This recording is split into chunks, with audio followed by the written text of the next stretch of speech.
You're listening to the Plain Talking UK podcast, the UK-based podcast written by a passenger for anyone. And here are your hosts, Carlos Stebbings, Matt Smith and Neville Bounds. Well, hello and good morning and welcome to episode number 274 of the Plain Talking UK podcast. I'm Carl Stebbings, and joining me in a very, well, what can I say, air-conditioned studio this week. I mean, it's not air conditioning in the traditional sense, well, obviously, you know, but I mean, it'll do in an emergency. I tell you, I'm shocked that we have invested in a new fan for the studio, which is behind where me and Matt are here in the studio. And it's one of those towery fans, swingy things. And I tell you what, I'm really impressed. It's good. Well, who'd have thought buying something on Amazon could give one man so much joy? Oh, dear. I mean, I can think of several websites that would enable Carlos. Anyway, no, we'll gloss over that and move on. Yes, Aviation Herald being one of them. Yeah, of course. Yes. So that's what I meant. How are you? Yeah, I'm all right, mate. Yeah, not too bad. It's been a funny old week. I'm not going to lie. Yeah. But quite glad to be at the end of it. And I've got today and tomorrow off. This afternoon, doing a little bit more work in the studio, fiddling with green screens and things like that, and hopefully trying to adapt a way of installing our new cameras that also arrived last week. So quite excited by that. I can say that I did this week, whilst I was driving my truck, I saw a certain Smith coming in the opposite direction to me in his coach. Okay, yes.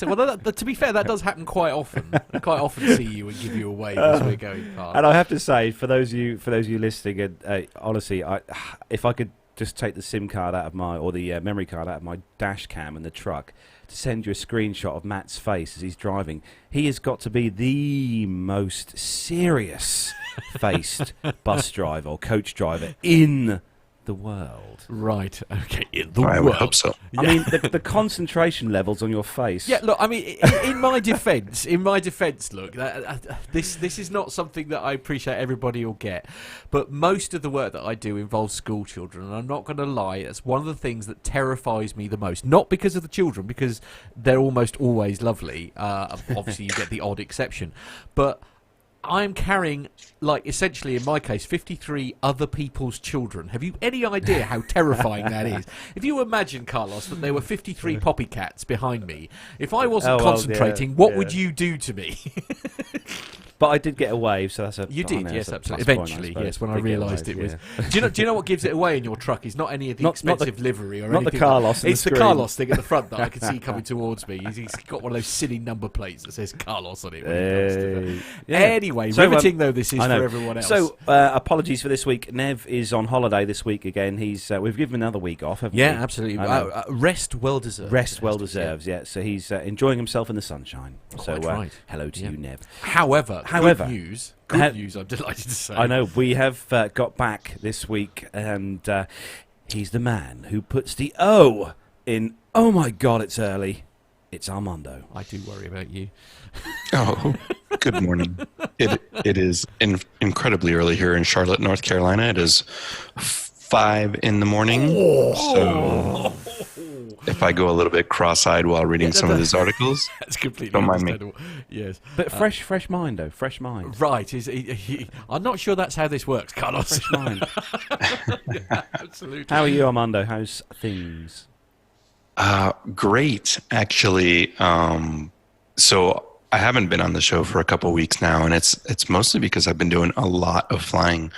Like you said last week, Carlos, the weather was wonderful on Friday. So probably some good updates is, so post-military career, I've decided not to just go right into a full-time airline job or something like that. So I'm kind of just taking on a bunch of random odd flying jobs in the area. The coolest of which is I'm following in Stuart's footsteps, and I'm starting to train as a skydive pilot. Oh, cool. So it's great because it's a incredibly underpowered Cessna 182 out of a grass strip on hot North Carolina summer days. So that should be a nice flying challenge. And then in addition to that, I've been flying quite a bit with the Civil Air Patrol. So doing some search and rescue training, flying a lot of cadets because school is out. So we're trying to fly as many air cadets as possible, to the point where I think one day I did 6 flights in one day, each one of them 1 hour. So been doing that quite a bit, and still we're doing some aviation camps coming up next week. So basically just taking our airplane all over the state and showing it off. And then the last update is I was able to get an interview with Larry Combs. If you guys remember, Larry did our P-51 Red Nose interview with the commemorative interview. Well, he was actually a crew chief on one of those DC-3s that went over to DAX over Normandy. Wow. So basically, I was listening to Nick, Captain Nick, do his interview and his segment with the guys there in Duxford, and Larry's going to come back post-trip and give us a really nice interview with some firsthand experience of getting the aircraft over there, doing the Normandy overflight, and then getting the aircraft back to the U.S. to somewhere in Texas. So that sounds so cool. I really cannot wait to hear that. That is going to be fantastic. That is so more cool. excellent content. Yeah, a lot of love in the chat room. Everybody's sort of saying hi here. Also, Richard Adams is saying, getting up that early, you really need that coffee fund, which I think is fair. Neil Lamworn is saying it's 11 a.m. Here, but I've been up since 4 chasing a South African A340. Oh, as you do. And is it? I'll apologise in advance if I get this wrong. So it's I want to say Frick Grunwald. 11:05 here in South Africa. That's very cool. Look at that. And hello to you, David Coville, as well. Hello to you, David. Good Lots morning. of new faces. This is what I like to see. This is good. On the subject of, whilst it's quite early here, it's 10 a.m. here, obviously. Did we do a time check? I can't remember. Well, we haven't. We've got the guest. Well, no, I know, but I know that. Time check. Well, it's 7 minutes past 10. Absolutely. So it's quite a civilised time here in the UK. Honestly, just go with me for a second, Carlos. Okay. And as I say, it's essentially o'clock where Armando is. There is, however, where our next guest is from, it's basically beer o'clock. Well, I would say barbecue o'clock. Oh, yeah, I know, but that's because you're trying to offend all of our Australian listeners, which is great news. Because joining us, we have got the man who puts the B in barbecue. It's the Grant McCarran. Once again, I apologise for anyone listening. G'day, guys. How are we all doing? Yeah, very good. Look, mate, I cannot believe that it's basically exactly a year, more or less, within a week or so, that you and I were in Rome together with Owen and the lovely Jenny in Rome, who was a fabulous guide, let's be honest. Yes. I cannot believe a year has come round so fast. Of course, you've been back there recently. Yeah. Correct. The user forum was back on again, first week of June. So arrived at stupid o'clock on the Sunday morning and dropped my stuff at the hotel, and then proceeded to go walkabout in about 27 or so degrees of Celsius heat, the real metric heat. The real number. And yeah. That was 60,000 steps that day, and then Monday was 40,000, some of which involved Jenny and her friend from work. We met up with them, a couple of guys from the Australian vendor. And I met up with Jenny and one of her friends from work, and we went and had lunch, which was awesome. Yeah. And yeah, it was really good. Very busy, very productive, a very good session. Being in Rome once again, a lot of what we've discussed with them came through from last year. So yeah, all very, very good. And we'll see what happens next year. But it was a shame that you were on the other side of the country at the time. Yeah, I know. I can't get over that. I was to say, believe it or not, I was actually in Italy around about the same time. But I was. It was my friend's wedding. The lovely Fred. In fact, actually, it's one thing I haven't spoken about. I've got some photos and stuff which I'll try and put together at some point. But Phil and the absolutely stunning Serena got married in a little place called Oria. And I flew into Brindisi once again. The legend that is Jenny had to help me out because I was having a few minor issues with transfers and taxis, and the trouble is I don't speak any Italian, and neither did the company who had organised the taxi for me. So once again, Jenny to the rescue. Yeah, that's a great thing about doing this show. Is that we've got friends in so many countries. You say that though. The one thing that really blew me away actually is Mr. Grant McCarran over there. He's a little bit handy with the old Italian lingo. It has to be said. Yeah. Not really the Italian. I get better. I get around. My Italian's pretty bad, but my Spanish is a lot better. So I get around Rome speaking Spanish, English, and bad Italian, and it's a lot of fun. But it is actually beer o'clock here. But due to some technical difficulties, I seem to have gotten behind on refilling my beer. But that's the B in barbecue, is of course beer. What's a barbecue without beer? Well, this is true. Right. Well, I'll tell you what we'll do then. While you're recharging your now empty glass, which is clearly a disaster, we will get things underway, shall we? Yep. So we are going to start the show then, as we do each week, with our rundown of the weekly news from around the world and the UK. So if you're ready, Matt, I am. And if you're ready, Armando, let's do it. Grant. Yep, I'll be right back and be ready. Let's go. Good man, let's go.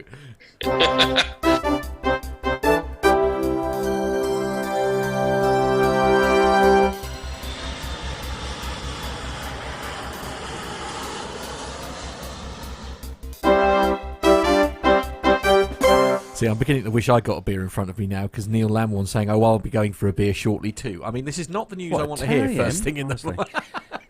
So the first news story is another story that you don't really want to hear, Matt. If you're flying across the pond as such, or to Australia, actually. And this is kind of a commercial military type story. It's a bit of each. So the headline, this is on the NewYorkTimes.com website, and the headline: Airlines divert flights around Iran after US drone is shot down. Yes. Several. This actually made main news here in the UK, didn't it? Yeah. Actually, I'm quite shocked it got shot down. These drones are quite, technologically advanced.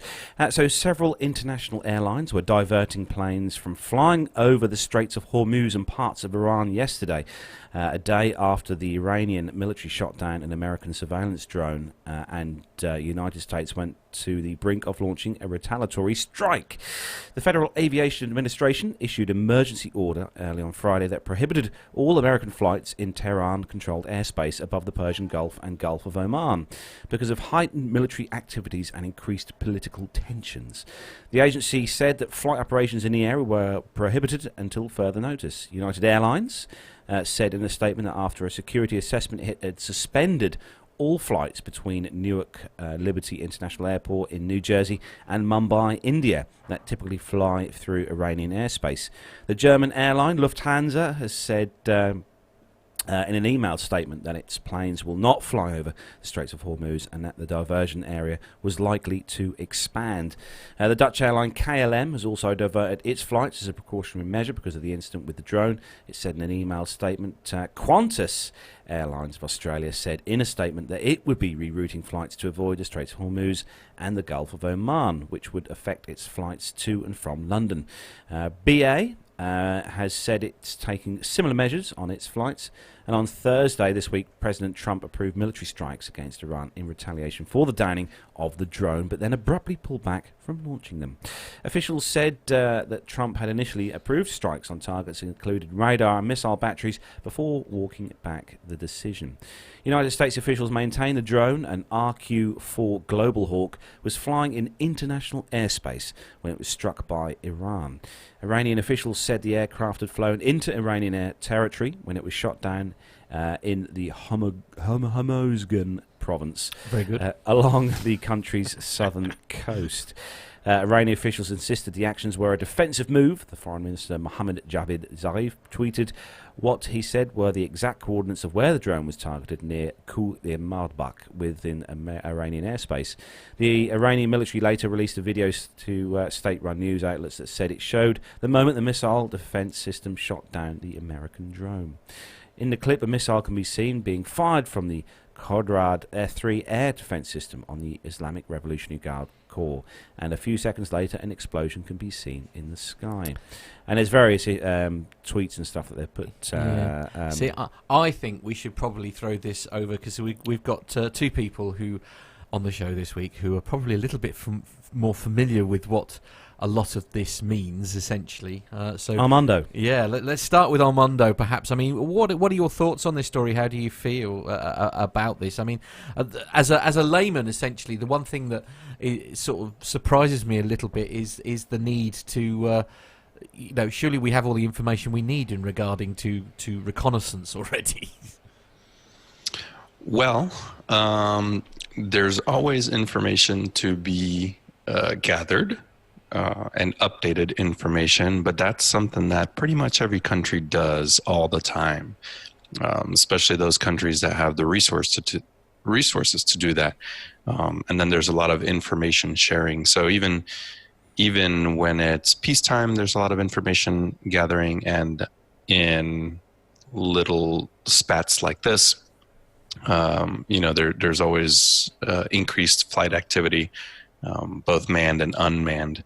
And this is interesting. So I did see some of the videos that were publicly available with this shoot down, and it's fairly common for the FAA and EASA and the other regulatory agencies to put out warnings. So if you remember back in Libya, the strikes in Syria, a few years ago, India and Pakistan, there was some tension on the border. So it's fairly common for air regulation authorities to put out these warnings that say, hey, by the way, you may not want to fly in this area. And I remember the one a couple years ago with the Syria missile strikes. It just said, warning, missile firing in this area. Oh, wow. And it As you do. was very simple warning to the rest of the world. It's clear and concise in some respects. I mean, you can't misconstrue that as something else, can you? Yeah, exactly. And, the astute plane watchers and aviation enthusiasts that watch this stuff pretty much had a heads up that something was going to happen. They didn't know exactly what. So the idea that airlines are diverting around the conflict areas is nothing new. They have to do something. Yeah. So I mean, technically we're sort of delving into the world of military here. But the one thing that sort of surprised me a bit, really. I mean, I'm sort of very aware that our own airspace and everything is governed by, ourselves and that. Now, presumably, this drone is flying in airspace that it's not that it doesn't necessarily have permission for, or anything like that. Well, it's actually flying. The Americans say it was more over the water than what the Iranians say, but that area, if you look at a map of the Straits of Hormuz, that whole area around the Horn is that's all the Iranian flight information zone. And so what's happening is the Iranians are controlling flights in that area until you come back into the UAE's controlled airspace, etc. So technically, the Yanks are saying that yes, this was at high altitude in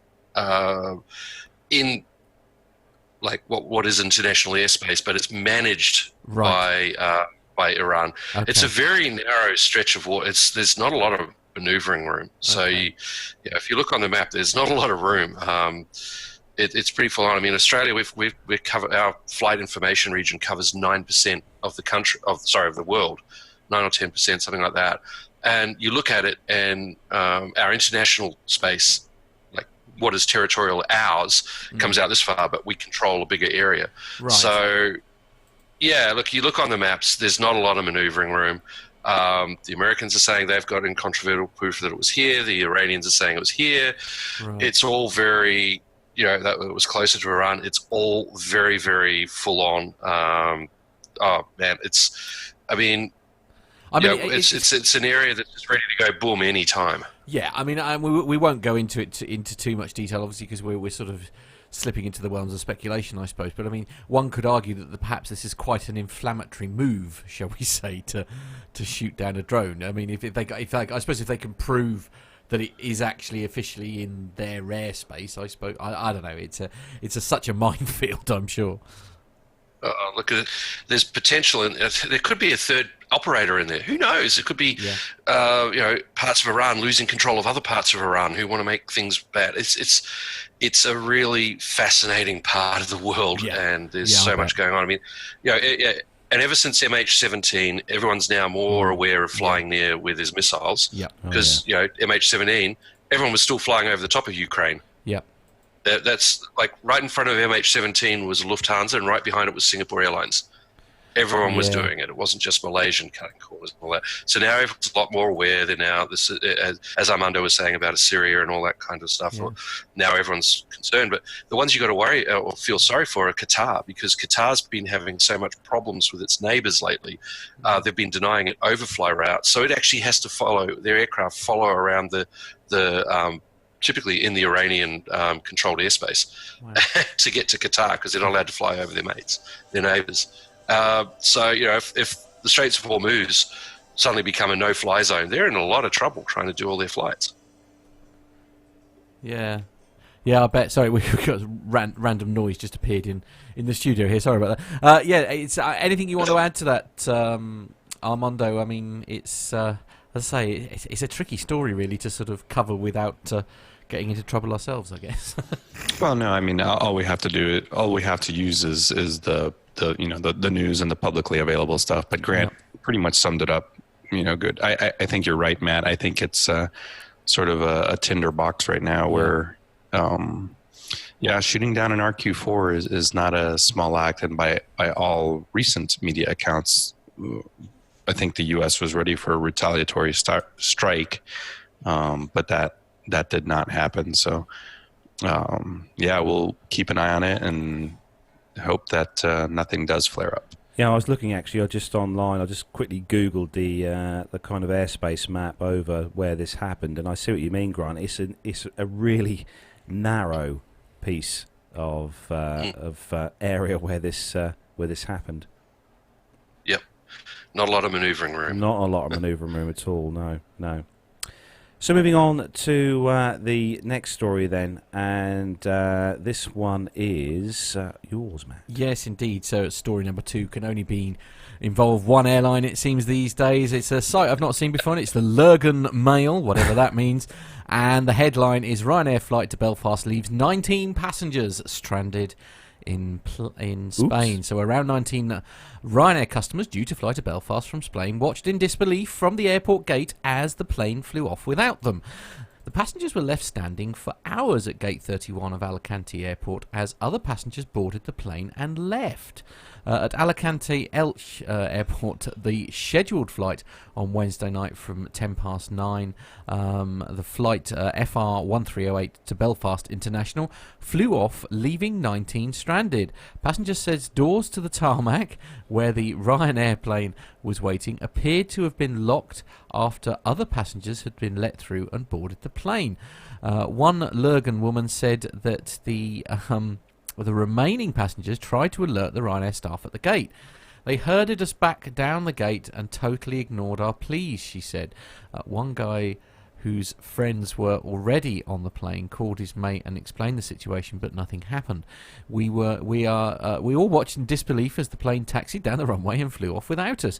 We told the staff we could see the plane going, and she told us to stand back and stay where we were. The 50-year-old woman, who was with her husband, said that they were okay as they just had hand luggage and have a home in Spain. But she explained there was an elderly man who was diabetic, of which his medication was in the luggage, which was already on the plane. He looked very ill after waiting at the gate for hours with no seating, she said. The Lurgan woman added, "We were herded off to the gate." I mean, basically, you get the gist here. There's one thing with this story that worries me slightly. When passengers are not travelling on aircraft they're booked on, but their luggage is on board, what happens before that plane takes off, Matt? Even luggage must be removed. Yeah. Right. So if this aircraft took off with all these 19 passengers worth of luggage still on board, then that's a bit naughty. Yeah, that's a bit odd. Well, it's a good thing that nobody ever checks luggage with Ryanair. I'll pay that. Yeah, absolutely. I would be a bit upset. I should. Here's a piece on this one. Here's a piece for you. So everyone was boarding. Everyone's going on board. Doopy-doopy-doo. Oh, we'll just close the gates and you 19 can't get on. No. Everyone's on board, gone through the gate. No one else is around. There's something that we're not being told here, which is you don't close the gate when there's still people coming through in the gate lounge area. It's like, were these people off at the pub? Were they called? Did they turn up late? Had they already closed and sent everyone out? There's stuff in here. It's like, yeah, okay. How did the doors get closed while they still were inside? Yeah. Were they in the queue and the door just suddenly got closed? I don't think so. No. I should just sort of say that the statement that Ryanair put out says a spokesman for Ryanair said all customers on this flight have been provided with hotel accommodation and alternative flights have been organised. So, yeah. Now, let's be honest, Ryanair are not prone to doing that unless there is any vague possibility that they may have made a small error that they could be sued for. The only thing that I can think of that would lead to this is, most of these airports, there's a third party running the ground operations Swissport or someone like that. Yeah, exactly. And maybe they were shorthanded, or maybe somebody was not where they were supposed to be and that door closed, and the two gate agents are out at the airplane or something like that. And now, I don't know. I don't know if this is a company-wide policy, but when I did, because I flew into Brindisi from Stansted, that was with Ryanair. That was only a few weeks ago, and I was very, very surprised to see that it was no longer Swissport who were doing the gate handling, but more their own Ryanair Holdings company that were doing the gate agency stuff. And obviously, I had a chat with a couple of people I know who have worked for Ryanair, and they were saying apparently that is now, essentially that's what they've done. They've set up their own company to do that. Now, I don't know if they've done that at all bases. I mean, obviously somewhere like Stansted and like their bigger bases, obviously that would make sense. Perhaps they wouldn't bother necessarily with some of the smaller airports like this could well have been, I guess. But as I say, I do, as you say, I do feel we're missing some very important information. Hey, maybe they were at the wrong gate and the staff were letting everyone on. Because, you go to an airport and sometimes some of these gates can be pretty confusing, especially if you've got A and B, or, oh no, you actually have to go down the stairs and out to get out to the plane, and they're all down there. And these people are up the top going, and they're the 19 who went to the wrong place. Yeah. Hey, there are, as Armando says, we're obviously clearly missing a very key piece of information on this, aren't we? Anyway, I think we should move on. Who's next in the chair, Carlos? So our next story is for you, Armando. Yeah, this is from CNBC.com, and it's kind of on the heels of the Paris Air Show. American Airlines has agreed to order 50 of Airbus's longest-range single-aisle aircraft, a big endorsement for the planes that Boeing's chief rival unveiled earlier this week. So the deal for the A321 XLR jetliners was announced at the Paris Air Show on Wednesday. It makes the Fort Worth-based airline the first major U.S. carrier to agree to buy the longest-range narrow-body plane Airbus now offers. Under the agreement, American will convert 30 of its orders for the smaller A321neo in favor of the longer-range model, and order an additional 20 A321 XLRs. So the planes could replace some of the older aircraft like Boeing 757s. The new planes are aimed at longer routes where there aren't enough travelers to support the expense of a larger twin-aisle aircraft. And of course, American's endorsement of the new Airbus planes comes as Boeing is mulling an all-new double-aisle plane targeting mid-range routes. So analysts had expected Boeing to unveil the new offering at the Paris Air Show, but hopes faded as the Chicago-based company has been hobbled by the crisis left by the two 737 MAX crashes.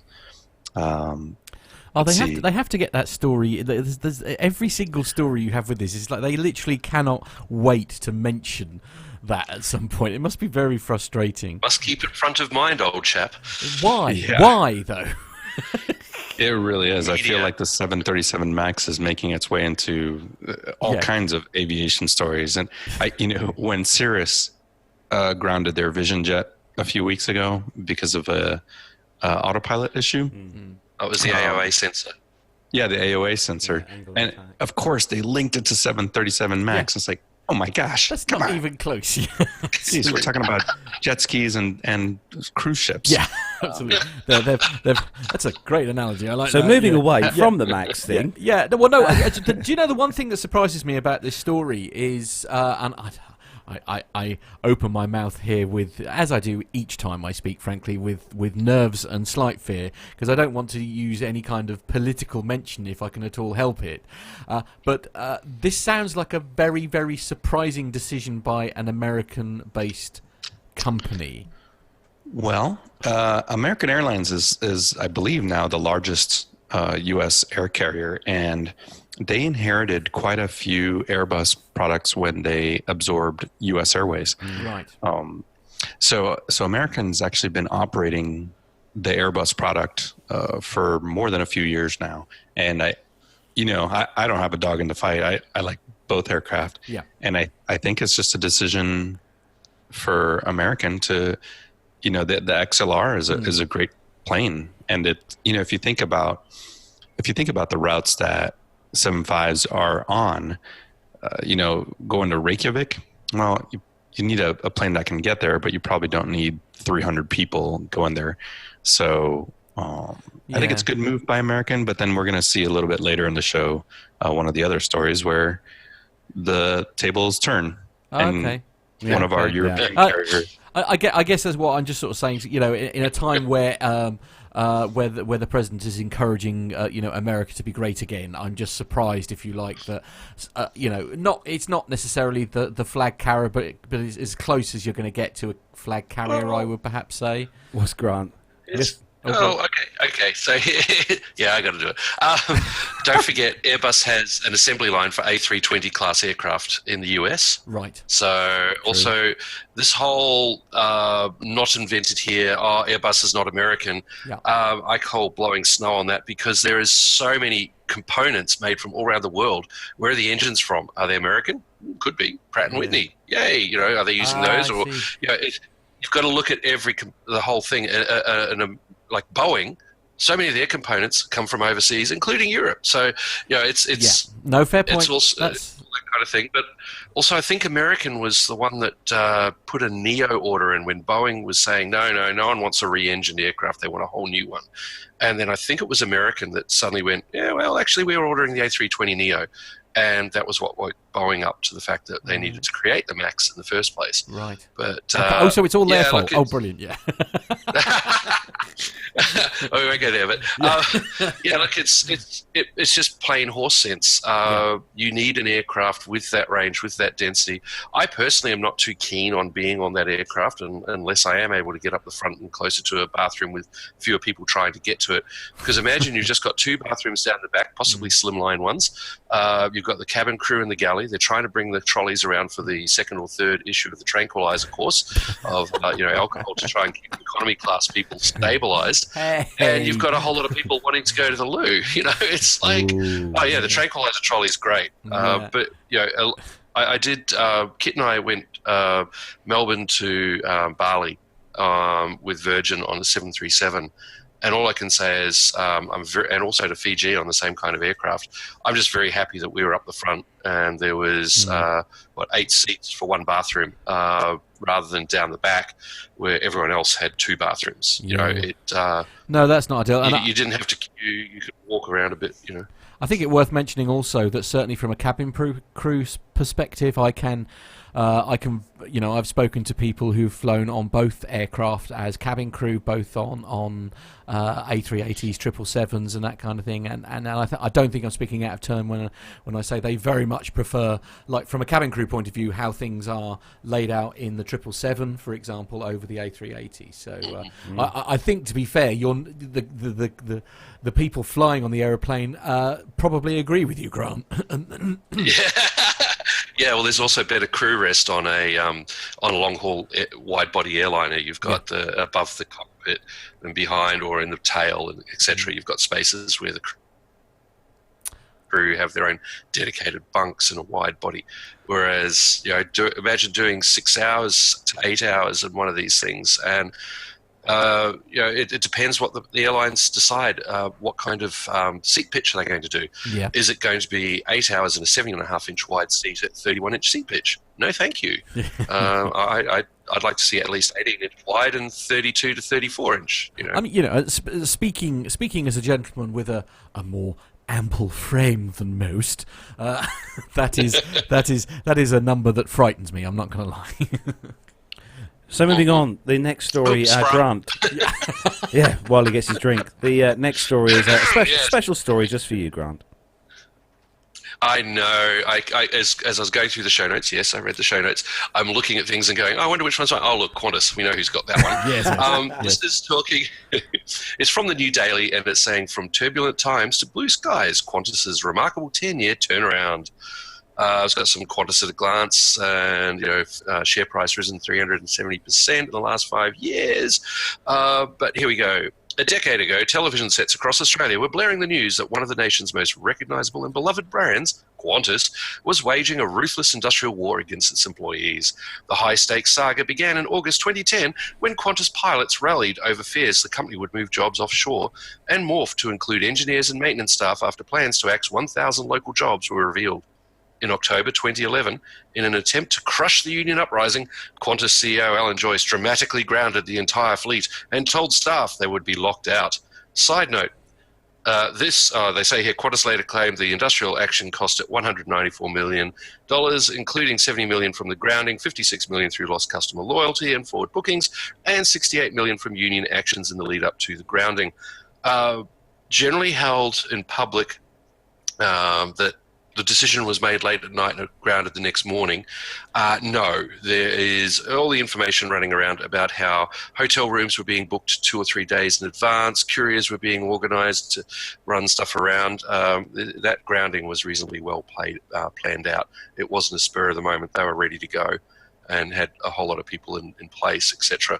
But anyhow, talks about how the battle dragged out, closure of the Tullamarine heavy maintenance site, oldest airline, high-profile CEO, weathered turbulent times. Now Qantas is riding high from posting record profits in the last financial year to this week making a triumphant return to top 10 of the world's best airlines, an accolade it hadn't enjoyed for 3 years. It's also beaten out rival Virgin Australia to top customer satisfaction rankings.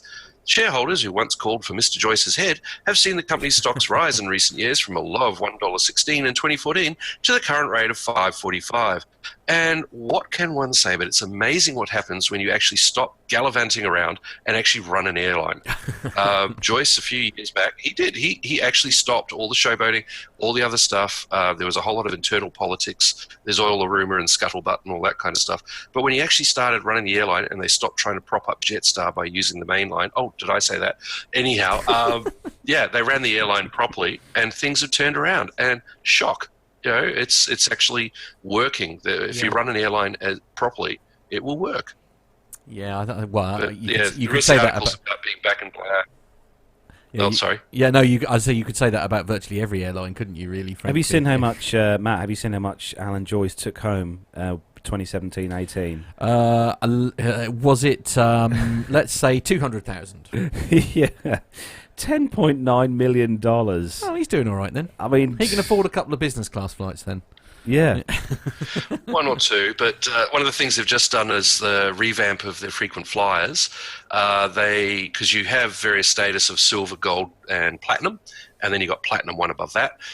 They have lifetime gold. If you fly with Qantas enough, your status credits accumulate over the entire time you've been flying with them, and I can't remember the exact number, but there's a rather large number of thousands of status credits that you get to. You then have lifetime gold status. So even if you never fly with them again, every other time you fly, you will be a gold member, to use the movie phrase. But so you'll be gold rated, which means you get lounge access, extra luggage, priority boarding, all this kind of stuff. They've now introduced platinum for life, but you have to have 75,000 status credits. Wow. So even for people who are going to Europe a couple of times and the US a couple of times a year, that's pretty much 11 to 15 years of travel. Okay. So you have to earn it, certainly.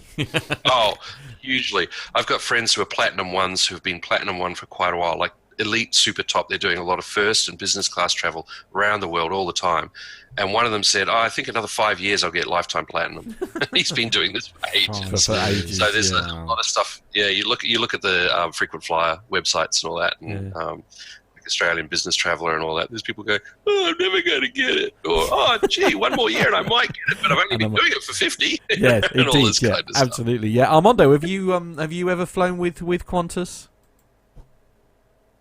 No, to me, Qantas has always been this exotic airline that I've dreamt of. I mean, it's like the one airline that's just always been there, and their livery hasn't changed that much, and great safety record. Yeah. So I love Grant's insider knowledge. But to me, it's basically I hold Qantas up on the pedestal while everyone else aspiring to be. I get some stories from people flying Qantas, and they're like, "Yeah, not that brilliant," or things like that. But look, they're well worth trying. I've flown them on a number of times. Haven't done an international with them since Kit, Nicola, and I went to Hawaii ages ago. Oh, lovely. And my then brother-in-law was actually cabin crew on the flight coming back. So we were up towards the front of economy, and we're just sitting there, and suddenly, boom! On the tray table in front of me is a bottle of champagne and a couple of glasses. All this kind of stuff. Actually, I must admit, you say that there's 2 places on my bucket list now, because I had 3 places in the States that I was desperate to go to. I've done one of them now because New York was on the bucket list. I was desperate to go to there, and I was very lucky that I got to spend a week there when obviously with my previous job. But believe it or not, Charlotte is obviously on my bucket list now, mainly because there are now 2 very awesome people who live there, so no better reason to go. But the other one is on the bucket list is Hawaii, because again, like Armando was saying, with this sort of whole Qantas in its sort of like type sort of thing.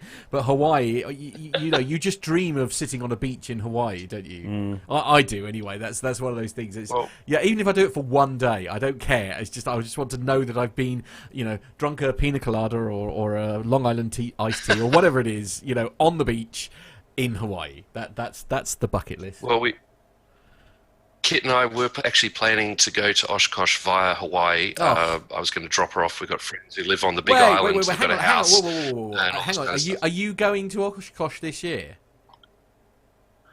Maybe. It's not 100%, but it's about 97% at the moment. I love how it feels like. It feels like you planned it correctly, because you just said you're going to drop your wife off in Hawaii. So I can imagine this conversation taking place at home where it's like, okay, listen, the end of July, we're going to go to the U.S. Just where in the U.S.? No, we've got friends. I've known a couple of them for a very long time, so like since the 90s when I was living in Boston. They've now got a house at the north end of the Big Island, and Kit and I love Big Island. It's our favorite place in Hawaii. It's really laid back. It's not overly touristy. It's not plasticky. It's just so cool. And so the game plan was get to Honolulu, maybe a couple of days there, go to Kona, drive a car around to the north end of the island and hang out with the friends, then leave her there while I go off and be stupid with aircraft. Yes. Priorities. So she was actually, that's her idea of a great time, is just to lounge around. Yeah, get rid of you for 3 days. Yeah, absolutely. Yeah.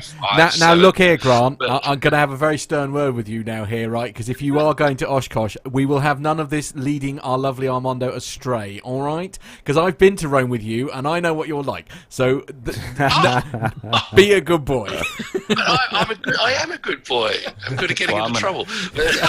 I'm going to have my bride with me, though. There you go. Oh, that's all right. Well, that's not going to stop it. Well, unfortunately, my plans to go to Hawaii, we've had to kibosh it because Kit's been looking at her health over the last couple of months, and she said even on business lie flat, 10 or 12 hours in a plane is not going to work for her.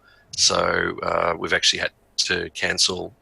She's not doing any international flying for the next probably 6 to 12 months while we get a few things sorted. So, the cunning plans to go to Aitataki in the Cook Islands or to Hawaii or things like that are all on hold for now, unfortunately. Oh, that's a shame. But I'm still allowed to go to Oshkosh, so... winning! Yay! Right, well done. Good. I mean, that's yes, that's kind of exciting, and now I feel bad somehow all at once. So back to the story.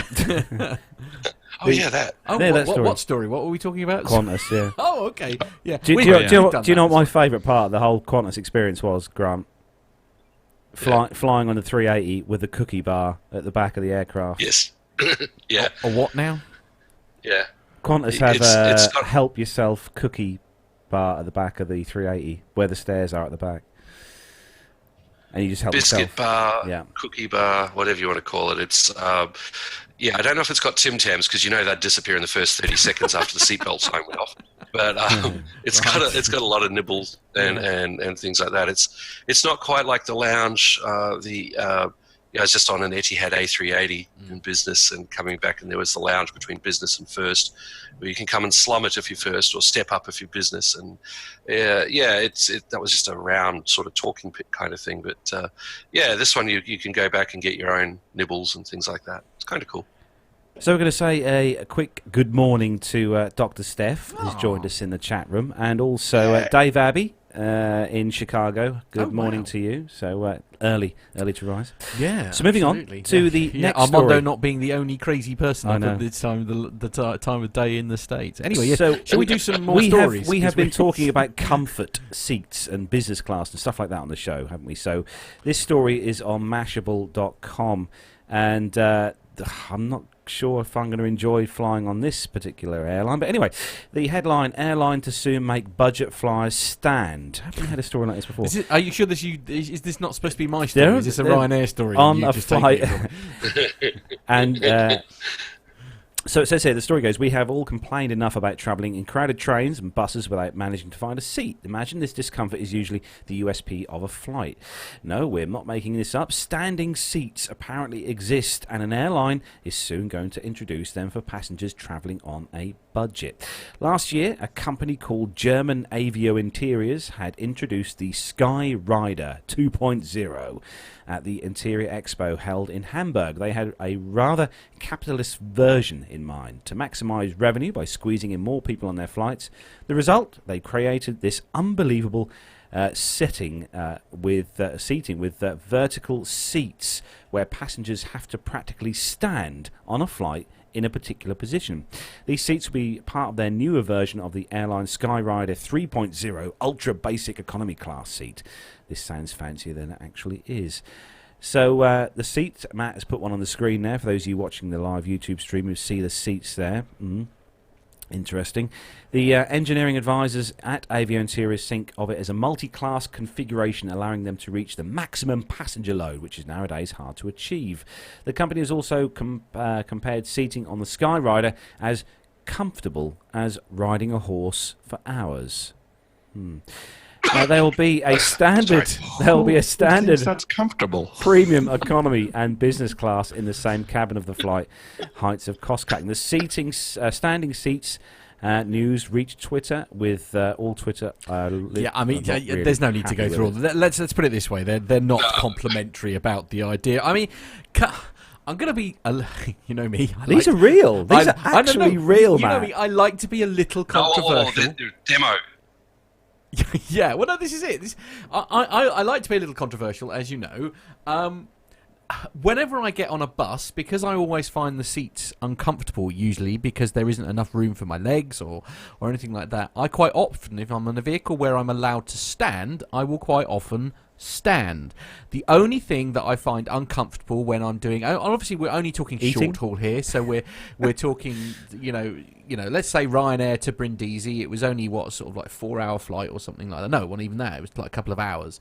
And it wasn't particularly comfortable because, I do struggle, I can get my knees behind the seat, but there's no room to do it, to put your feet anywhere or etc. I would almost rather stand, if there was a safe way of doing it that, could deal with the fact that if you got turbulence, you weren't going to essentially knock yourself out or stuff like that. I would much rather stand on a short-haul flight than I would sit. To me, these are like bike seats. Well, I don't know what they are. Tall backs. I've seen seats that look vaguely like that, but they're not in the sort of magazine we can talk about on here. They were suspended. There was, So anyway, moving on. Here's the thing: seats have to be supportive. In 10-15G, there's the crash test thing, and right. you were going there, weren't you, Armando? Yeah, exactly. And that's been the big thing they've on to introduce these all the bloody time, and every time they bring them up, O'Leary goes, "Oh yes, we can make more money," and everyone gets all excited from the bean counters, and all the rest of us go, "You're fracking kidding." What winds up happening? But somebody turns around and says, "Okay, but you're not going to be allowed to certify them because they can't. Somebody in that position cannot withstand a 15G crash." Which is part of the certification requirements for any seat in an airliner. It's not just about how many people can you get in to get it's certified for 300 people to get out in this amount of time. But if you've got first and business and economy, you can't get any more than 240. Well, now with this, you can get it up to 260 because you've got some standing people down the back, blah, blah, blah. But if there's a crash, I mean, look at Asiana. Flew the thing into the ground, a beautiful 777 in great condition, got flown straight and smacked into the ground. Everyone except 2 people survived, because all their seats were designed to survive that kind of impact. Imagine being in one of these standing seats when you hit the ground like that. Bye. Yeah, no, I get it. Yeah, I know. I guess I'm just looking at it from a layman's point of view, in the fact that quite often what I do is get up and wander around. Do you know what I mean? Just because I do get sort of, and I know a lot of it's my own fault because I'm a larger guy and all that kind of thing. I know that, but sometimes it is just more comfortable for me to get up and wander. It take a very long time to go to the toilet and come back. Because it's nice to sort of. What do you think, around. Armando? Everything that you guys are saying, plus I don't know how you're going to safely put a child in this. I don't know how you're going to put a car seat in this. I don't know how you're going to put under-seat storage for all those people that like to bring all their things. So I see probably some other application to this, maybe a military application or who knows, but probably will not see this on any commercial airliner anytime soon. No, they're saying in the chat room here, Richard Haslam's especially saying it's like it's a seat without it's like riding a horse without a saddle, that is, and you'd certainly get a lump in your throat. Yeah. I feel like their marketing department should come up with a better analogy. No, I think what we need to do is put the designers on this chair, in that chair for 5 hours on an A321 XLR, where they can't really get to the toilet because they've got the carts, the trolleys going through, and then put them through a bit of turbulence, then give them a bloody heavy landing and see how they like it. Because I'm looking at the way that's designed. One good solid landing. Well, guys, you're not going to be very happy about it. No, you're going to have knees gone and all sorts. Yeah, absolutely. Well, it's not just the knees. It's like, it's almost like, imagine being on a push bike saddle that's gone over a cliff, thump onto the ground. Fun. On some of the public buses that are available here in the Phuket, when you're bouncing along those, the roads are horrendous as well. So you come like that with a vehicle of which the air suspension is either not working or hasn't been at its best for a significant period of time, and whilst you're holding on to that rail or your hangy ball thing that you're trying to sort of like work your way, the chances of surviving that without either knocking yourself, I don't suppose it's a million miles away from turbulence going up and down a British road in one of these things. So I don't know. We're not going to see these anytime. No, okay, fair enough, if you say so. God, I hope not. So moving on to the next story, Matt, it's on one of the greatest publications here in the UK, this particular story. Right, okay. Yes, brace it's Al's favourite publication, that's for sure. It is. No, that's the Star, mate. Very close, though. The Sun. This is actually quite worrying news for anyone who's booked to go on holiday. And with an airline which sort of really escapes the headlines a little bit, really, with stuff like that. Anyway, strikes again. Brits summer. This is on the Sun newspaper, thesun.co.uk. Strikes again. Brits summer holiday plans could be ruined as staff for British Airways and EasyJet to vote on strike action. So Brits could face travel chaos this summer if flying with British Airways or EasyJet, as staff working for both airlines are voting on strike action. BA pilots and EasyJet check-in staff at Stansted have warned that the strikes could cause disruption this summer for passengers if they go ahead. British Airways passengers could be hit by a strike from pilots, crew and ground staff due to a disagreement over pay.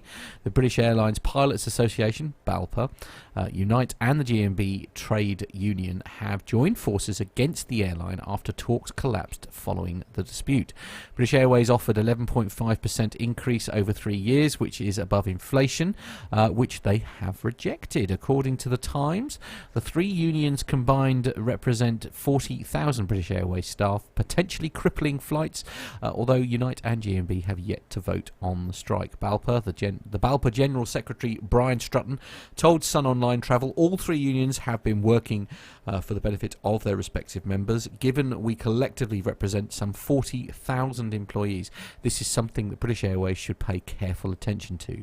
Ooh, that's a threat if ever I heard one, isn't it? For the pilots at BALPA that BALPA represents, it's quite simple. BA has been enormously profitable, and the employees should have a fair share of that success, which, after all, they produce for the company. A Unite spokesperson added, Unite reps will be having further discussions with BA and meeting in the coming days to discuss their next steps. These steps could include a consultative ballot on any revised pay offer, or a ballot for industrial action.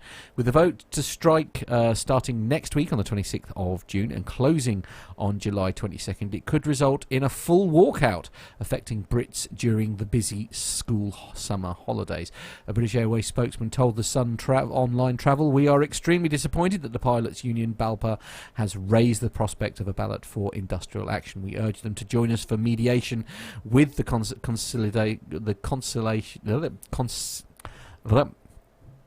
ACAS to reach an agreement and protect hardworking families planning their summer breaks. We believe our pay and benefits for pilots are among the best in the industry, with around 1,000 applicants from pilots who want to move from us to us from other airlines." I mean, I won't go on. I mean, you basically get the gist of this story. It's not good if you have got a summer holiday booked this summer. So I mean, genuinely now, I mean, because I don't know. Do we miss a time perhaps when airlines were owned by like just a company, and there weren't, you know, a big pile of shareholders, if you like, that you've got to try and keep happy? I mean, I don't know. It's a very volatile industry. I'll give them that. So in some respects, I understand why BA are trying to sort of keep as much money in the pot as possible, because obviously I know eventually, for example, this whole Rolls-Royce issue with is it the Trent 1000, whichever engine it was,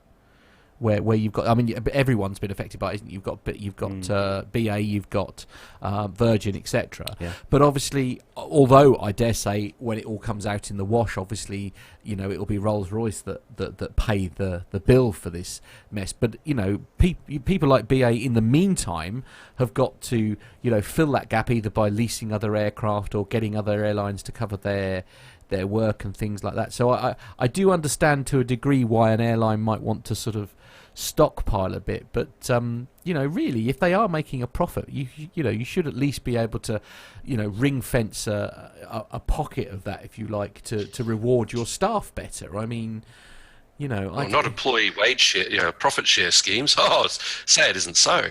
I know. I mean, again, is that just too sensible? Is that where I'm going? Right. Wrong? Yeah. You know, I think this is something we're going to see in every industry, but these kinds of labor disputes in the airline industry have gone back. You know, I remember listening to APG talk. Nigel was talking about Cathay Pacific. You know, and they're. Yeah. Back in the 80s, they were going through their dispute, and I you know, my dad was an airline pilot, my brother is an airline pilot, and they've gone through so many you know, labor discussions and contract negotiations that it's, I'd say 8 out of 10 times it turns out okay. But you know, with this story, I believe both Ryanair and British Airways are covered under the EU laws. So you know, if your flights do get canceled, I see the compensation rates here at the bottom of the article between 229 and 530 pounds. But yeah, like we've said 1,000 times on this show, is if you're going to pay under 50 quid for a plane ticket, spend the extra 8 for travel insurance. To make that's very sound advice. Let's be honest. Yeah, it's which I must confess was something I didn't do when I booked my flight. And in the lead up to Armando is busy shaking his head in horror at me. And I must admit, when I think in the lead up to it, I think there were some Italian air traffic control strikes also in the offing as I was then flying out to Brindisi, and I'm just thinking, this could be a bit of a problem. And fortunately it wasn't, and it was either it didn't go ahead or whatever. But actually then I did think, you know what, when they did offer me the £8, it was only £8, which, on a flight, admittedly, because it was all a bit short notice, I think the return flight was £130, which, to be honest, is still not bad to go to Brindisi and back from Stansted. As you say, for the sake of another £8, just for that little bit of peace of mind to sort of help you either get out there or get home. Post, to guarantee, well, not guarantee, because I don't suppose you can guarantee, but, to make life a bit easier for I never bother with insurance when I fly to Malta. Right. Well, if I get stuck there... I know, yeah, but nobody ever goes on strike about going to Malta. They pick the places everyone wants to go and where there's most people going. That's where they do McCarran. Lovely. Saucer of milk, 4 table 5, please. Okay. Thank you. I'm going to reach through the camera and grab it. Yeah, we're going to move on to the before a cat fight ensues. Just one thing on this that is actually nothing to do with Malta, but I'm sorry, Carlos, but much love. Don't forget the airlines are facing fuel prices in flux at the moment. Demand for fuel and oil, demand for oil in general was going down. Prices were starting to look like they were going to come down, and then this stuff happened that we were talking about at the start at Hormuz, the Straits of Hormuz area, and that's put the prices back up again. So you've got that. You've also got like airlines in general are noticing that their loads are coming off the boil. They're not getting as many passengers as they once might have. So they're seeing that demand for travel is dropping. You've also got this whole thing going on starting over in Europe about, don't fly. Why are you flying? And flight shaming, I think they're calling it. So, the airlines are looking at all this stuff going, yeah, we're making hay right now. The sun is shining, but guess what? The rain's about to hit. Yeah. So there's that factor as well. I completely agree with you. I do completely agree with you there, and that's why I was saying, in my little piece at the top there, it's like I understand that an airline needs to sort of ring fence a certain amount of money, if you like, to ensure their own future. I get that, because obviously if they went under, then nobody's got a job. It doesn't matter how well you were paid beforehand. I mean, I use Monarch as an example. I mean, what appeared to be a very profitable airline suddenly collapses, within a couple of years. Great benefits and everything for people involved, and then it all just falls apart. So I get that there has to be some careful money management, as you say, and the fuel price is so insanely volatile, and it's not just aviation. Obviously the industry that I work in, where they're dealing with large volumes of diesel. I mean, I said it before and I said it again. I mean, I doff my cap to my boss, because she must have so many, excuse the pun, balls in the air, if you like, trying to sort of either get the best price on this and I mean, it's a minefield. As soon as you put that incredibly volatile variable that is fuel, it's impossible to judge, isn't it? But anyway, we really should move on to the next story. Armando. I think this will be Armando. Yeah, this is from simpleflying.com, and it's about Turkish airline having revealed its new Boeing 787 Dreamliner interior. The Turkish carrier announced the new interior in a series of tweets posted this week. At the start of the year, the airline announced its new business class seat. Hopefully it's not those earlier ones that we saw. Yeah, let's hope not. After media speculation following a newspaper leak. Then in April, the airline announced its first flight for the Boeing 787 Dreamliners it ordered in 2017. Let's see, Turkish Airlines will break the aircraft in by using a domestic route. Later in the year, there are then plans to fly a Mexican triangle with the aircraft. So you must be thinking, show us the interior, which Matt is right there. Turkish Airlines began the proceedings with a teaser image of the rear business bulkhead featuring the airline's logo in a gleaming bronze color. Let's see. The airline showed off what passenger would see standing in the port aisle. This is a great article. Let's get to the meat of it. Okay, economy configuration is 333 in contrast to the business 121 layout. They have a couple interior videos. Let's see. They'll launch their 787 aircraft on the 8th of July. It'll be deployed twice daily on a local 1 hour and 10-minute route. That's a big airplane to use for an hour route. Between the cities of Istanbul and Antalya, It's got the flight numbers here. If you're interested, go over to Simple Flying. And yeah, it goes on to contrast a little bit with April 2020, where the airline will begin services using a new Airbus A350 from London to Dubai. You were saying about that London to Dubai. Oh, that's cool. Do you not think that's very controversial? Actually, that's going to put a few noses out of joint, I reckon. Do you not think, Matt, they've gone for quite a corporate look to their very much? Well, I seating? mean, I get that in business, obviously. Very black. Everything's very black. Business-like in.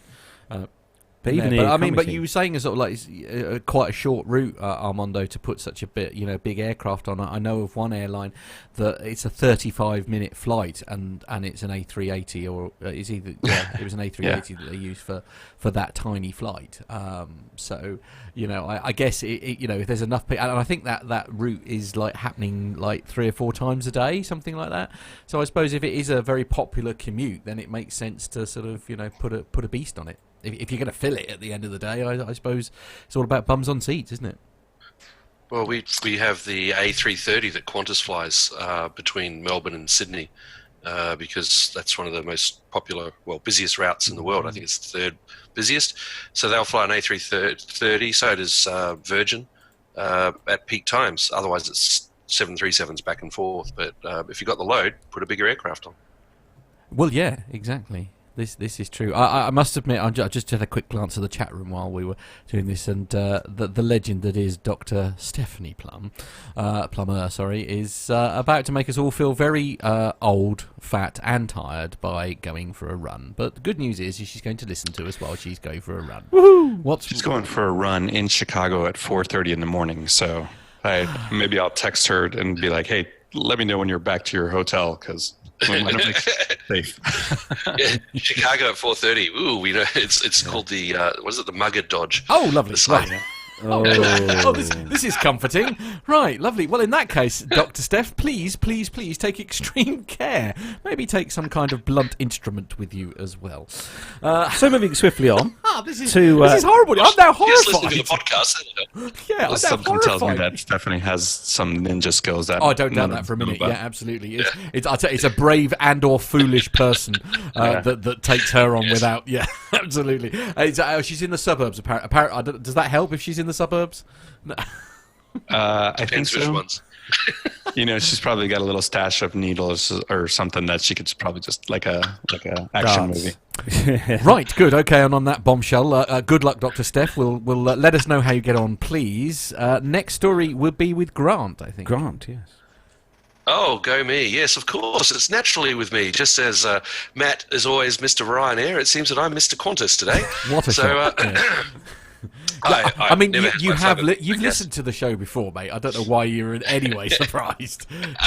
There is. And at some point, no doubt, during the story, during the show today, we will ask the question: how do we say cutter? That's just what we do.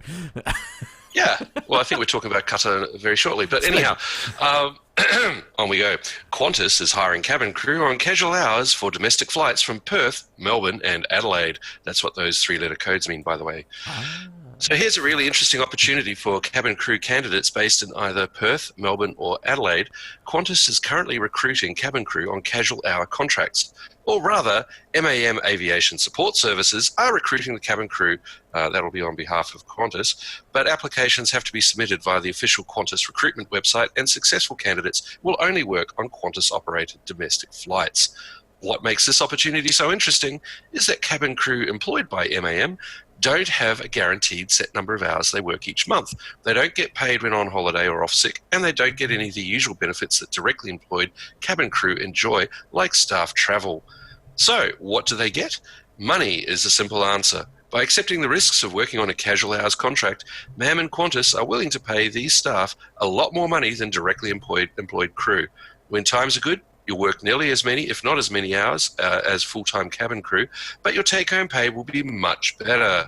Yes, welcome to the modern world of casuals. I mean, it goes on a little bit down through here. Must be either a permanent resident of Australia or a New Zealand citizen, at least 18 years old, height of between 163 and 183 centimetres, fit, healthy, ability to swim at least 50 metres, and tread water for 3 minutes. That's literally me completely out then. Well, I remember when my sister used to have to do all this when she was flying with Qantas, and before that, the original domestic Australian Airlines that was merged with Qantas. She said these were all part of the thing. You had to tread water and swim and all this kind of stuff. It was all part of the training. But yeah, look, this is amazing. This is like, go casual, no security. We can turn you on and off at any time. We don't have to pay you if you're not flying, because like most of the other flight attendants, they'll get a pay amount per month plus more per flight hour, similar to many pilots do. Yeah. And you've also got sick leave, holiday pay, minimum amounts of flying, all this kind of stuff. In the casual world, all out the window. None of that stuff matters.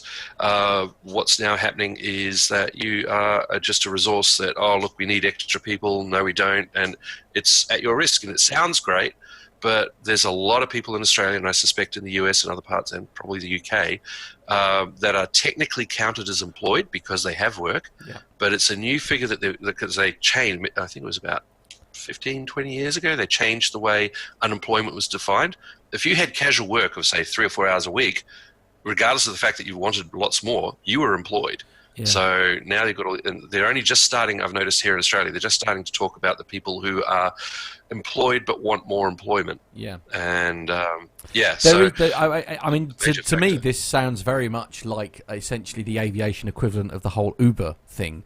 I mean, there's been a lot of a big and the same for like courier drivers, like drivers who are delivering parcels and things like that, where technically they're classed as self-employed, but they can't work for anyone else other than the courier company that they've been working for. And they've been checkout people, shop assistants, and most of those are on casual retail. They're all on. Or 0 hour contracts, as you say, like which is I think our equivalent, isn't it? They call them 0 hour contracts here. But they're having some interesting test cases where in a court of law, if you like, they've been able to successfully prove that because they can only work for that particular outfit as a courier, therefore they have to be entitled to things like holiday pay and all that kind of thing. Or you can opt out of it, but essentially that's offered to you by default. But then you say, I mean, I don't think it will be long essentially if they do go down big time down this route before you have a similar situation of sort of test cases where they're trying to find out to sort of test the water a bit. This you're being hired as a casual employee. You aren't being told you can't fly for anyone or do anything else. So you can be a casual employee, and you could be a casual employee at Kmart, and you can be one at Qantas. So that if Qantas isn't flying and you got some time, you can go and pick up some extra shifts somewhere. They're not locking you down. Right. But it gives, what it does is effectively it gives Qantas access to a whole lot of people who are trained. Yeah. Be interesting to see if they get paid during training, but trained, ready to go, just keep them fresh, keep them reasonably current, and we've got massive surge demand, or people are always sick, bring in the casuals. Yeah, absolutely, and of course, at the end of the day, if you don't feel comfortable with that sort of contract, you don't have to do it, I suppose. I mean, correct. Some people are just desperate, I mean, I know several people who are desperate to work in aviation in any way. They'll do anything if they were able to.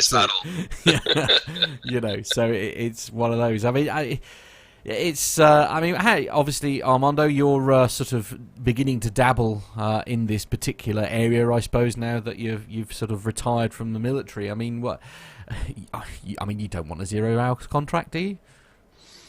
Yeah, I'm very much learning about this world. For me, it's a little bit different because I already have a retirement income coming in. Yeah. So, course, yeah. And I think there's folks that are in positions. I don't know. I think it'd be interesting to be a part-time flight attendant, be a cabin crew, and go travel, especially some of the destinations that Qantas goes to. But this is certainly one of those things that you would need to do some financial planning before. You'd have to be very sure of your situation, wouldn't you? Yeah, absolutely. Carlos, I think we should move on, I think.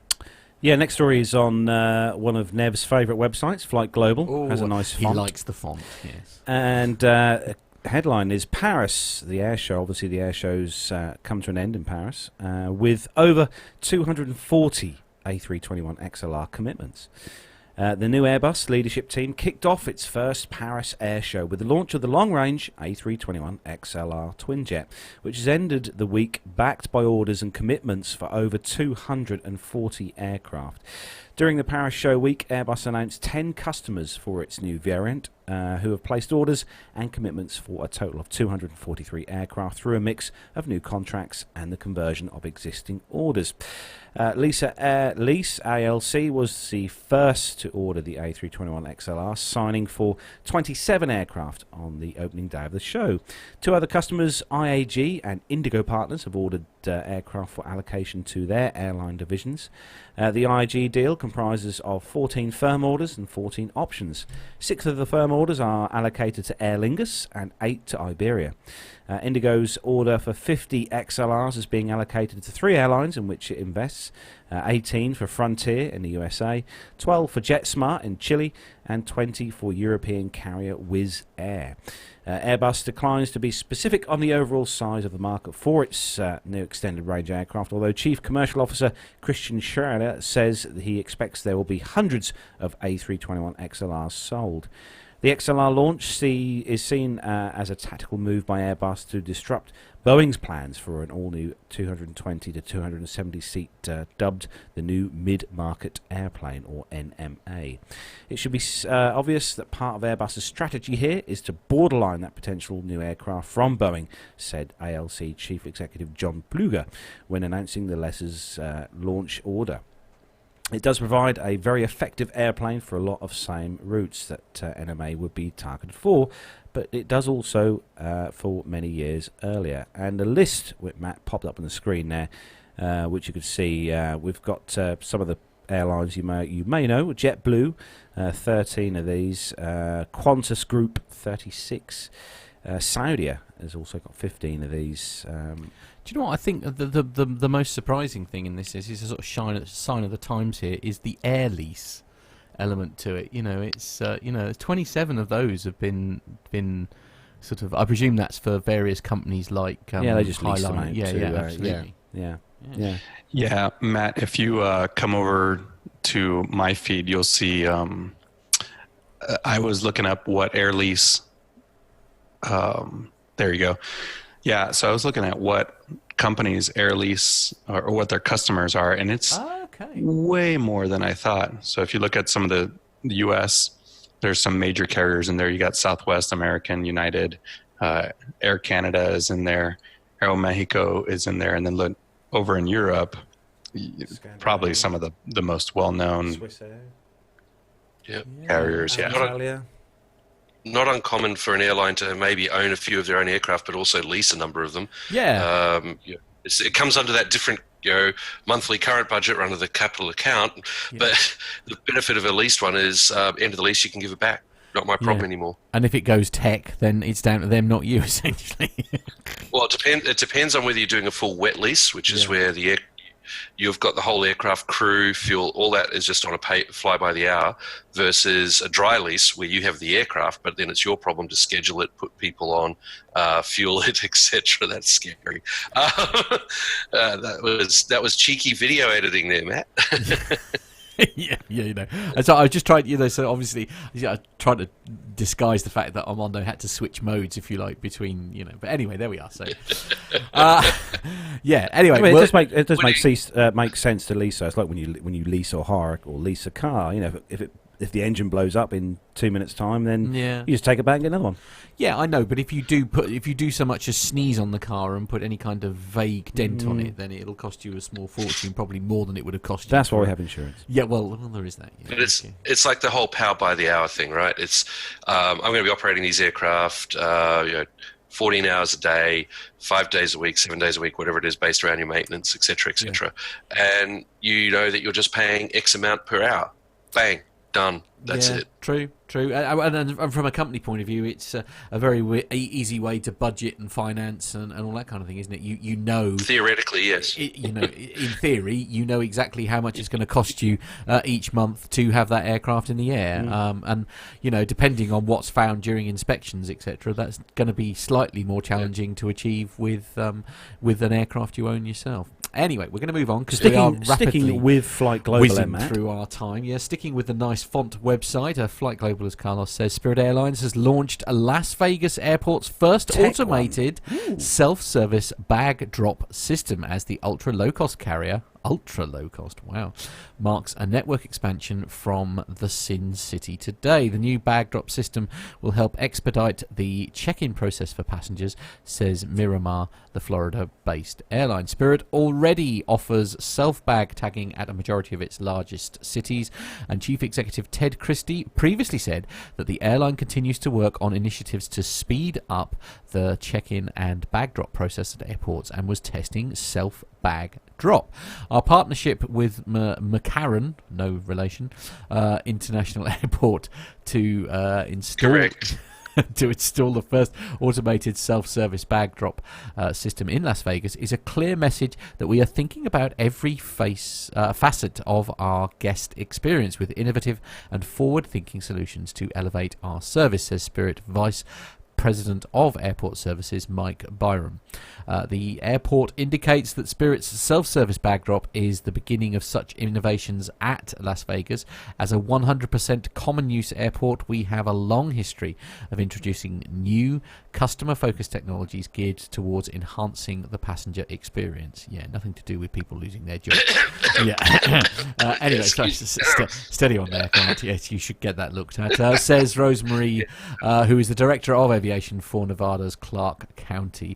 We look forward to this rollout with Spirit and to expanding this service to more areas of our operation in the near future. Las Vegas is Spirit's second largest city in terms of capacity after its base at Fort Lauderdale.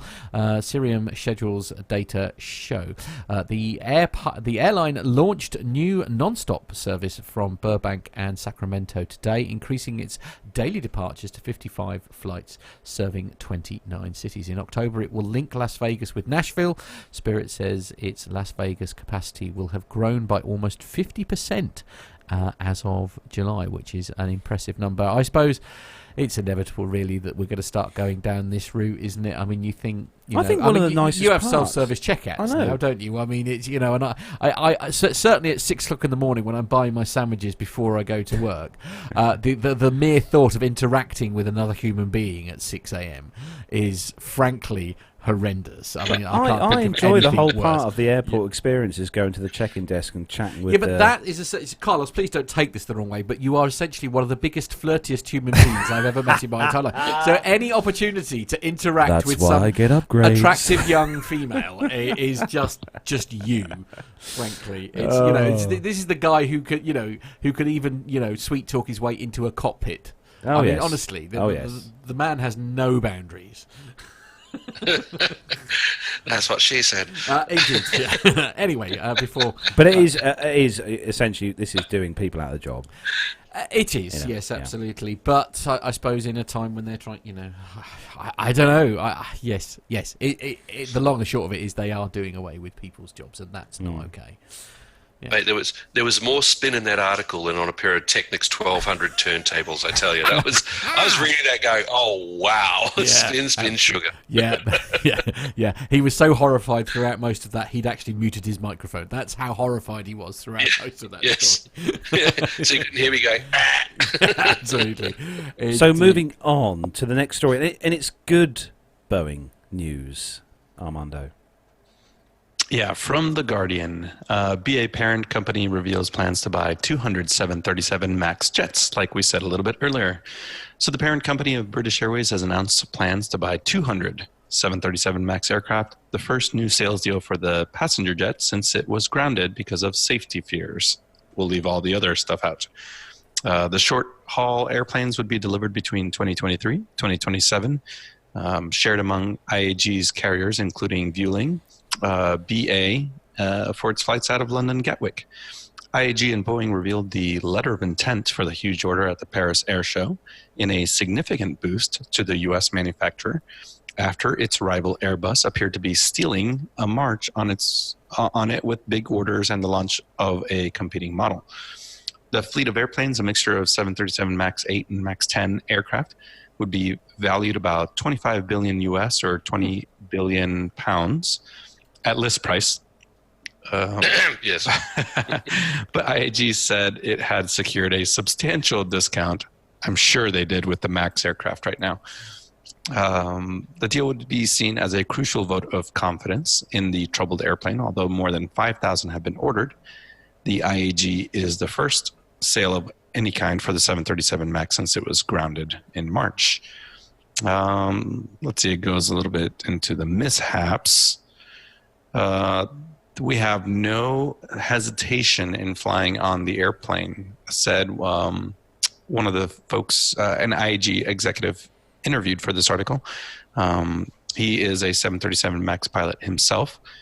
It basically goes on. It dabbles into the a little bit of the mishap, but this is great news for Boeing, and it kind of made me wonder a little bit what else was sold at Paris Air Show. So we talked about the XLRs with American Airlines, and there's some Pacific Airlines that also ordered the XLRs.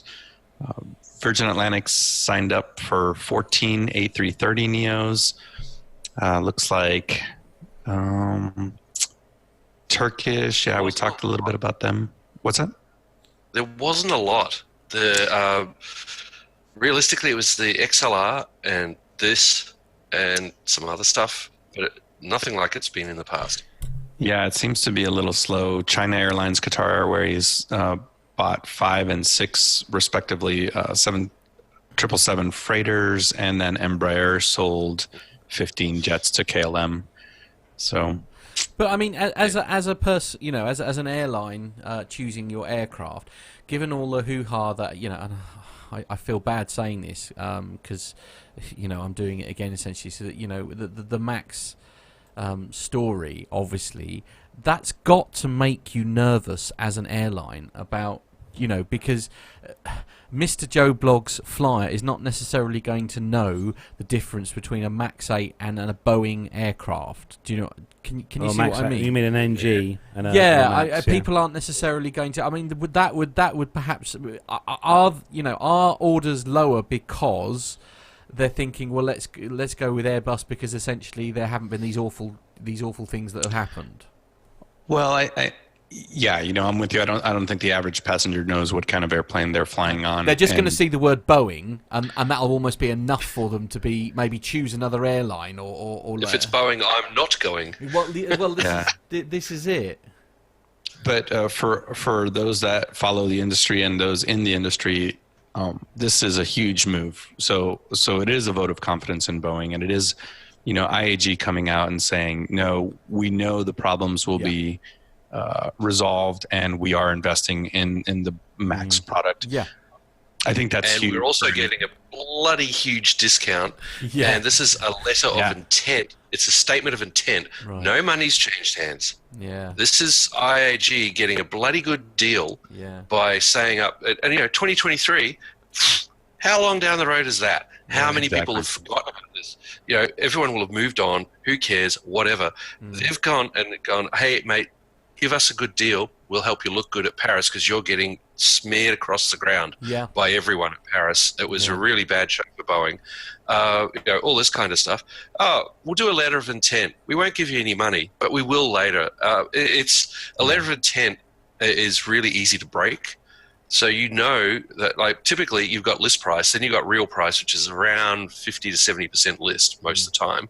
They've got less than 50% list on this buy. So this was a very canny business move by IAG to help out Boeing, get a good deal, build up some rep with Boeing. So next time they need to get another set of aircraft, they can go, hey, we helped you back at Paris. Yeah, come on. Nudge, nudge, give it, It's like Richard Adams says in the chat room. He says probably a buy one get one free offer. Bog off offer. Yeah. Oh, is that what bog off means? I thought it was some British, Yeah, it is. Buy one get one free. Yeah. I didn't know either. I was trying to figure it out too. Yeah, bog off.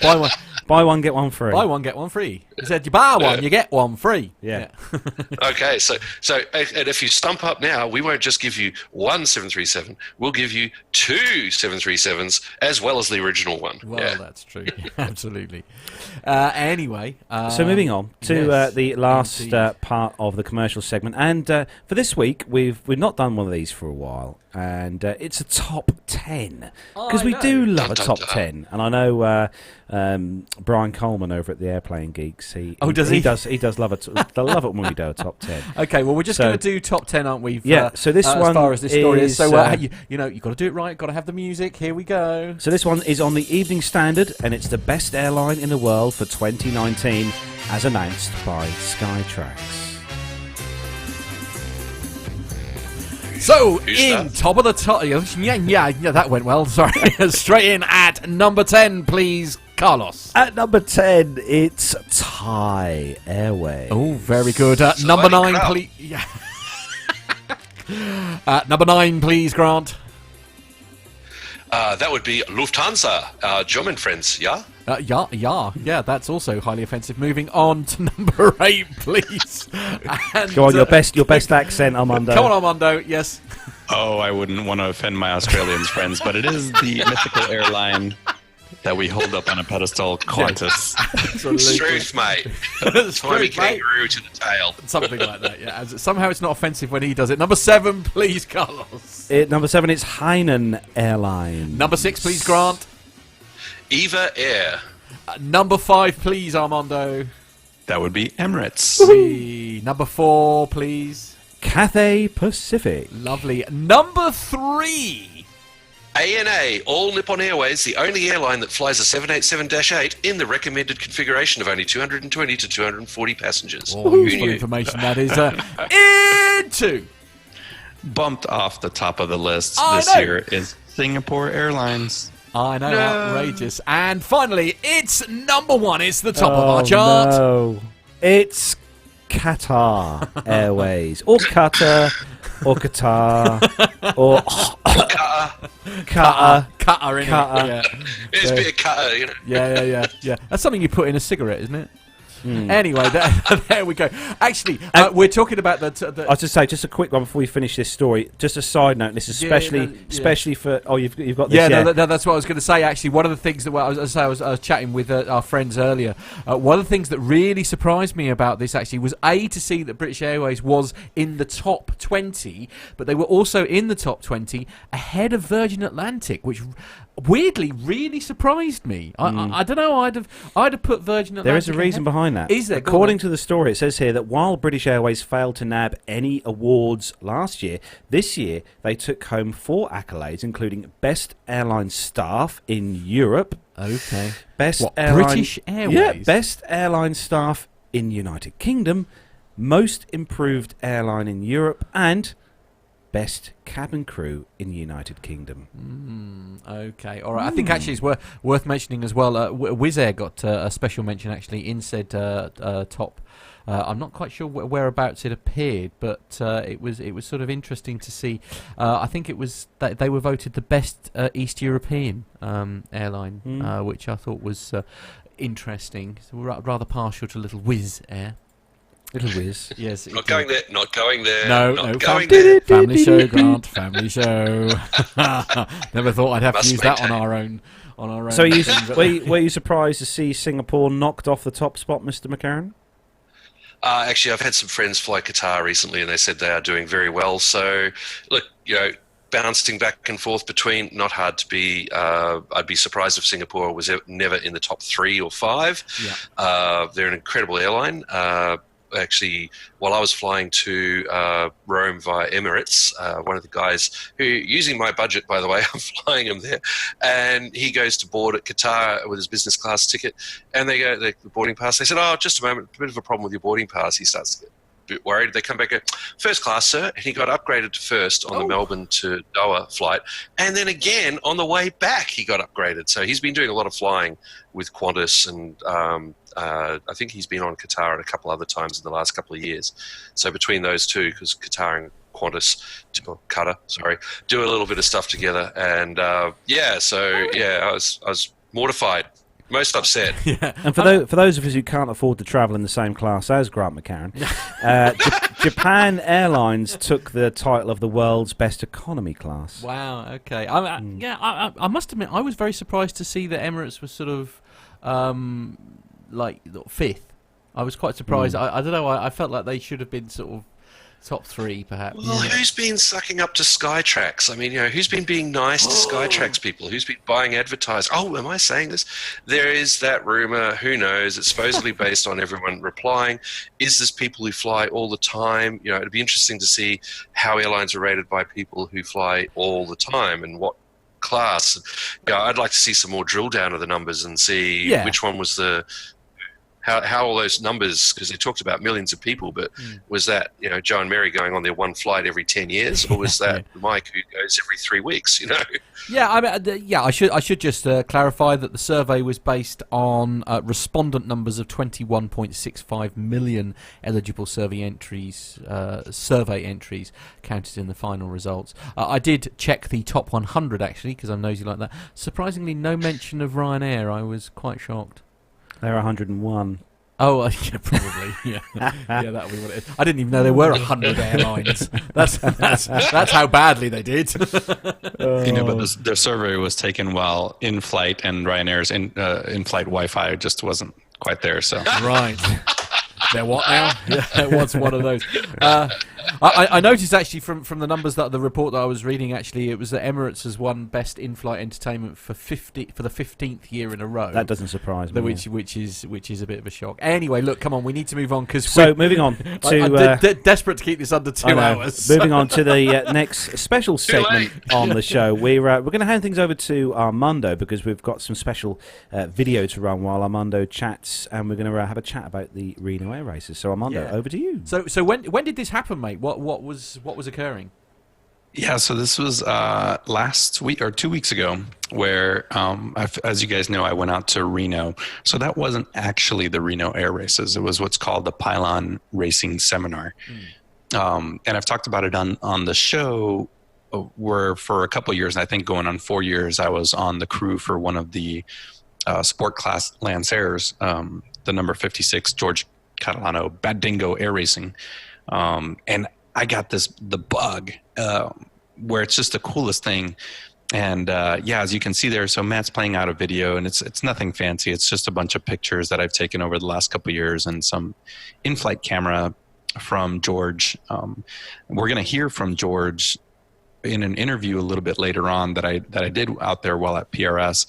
And in addition to that, Mr. James Stringer, who lives there in the UK, he also races in the Portugal Air races. He's also going to do an interview with us about his racing career.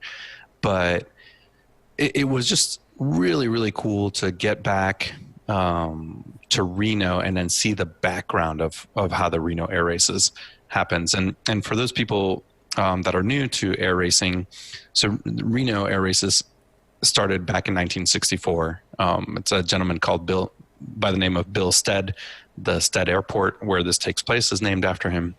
But there's a couple different classes of aircraft. So the Formula One class is these tiny little airplanes. They have very specific criteria, and they're flying O200 engines. So it's the same engine that's in a Cessna 150.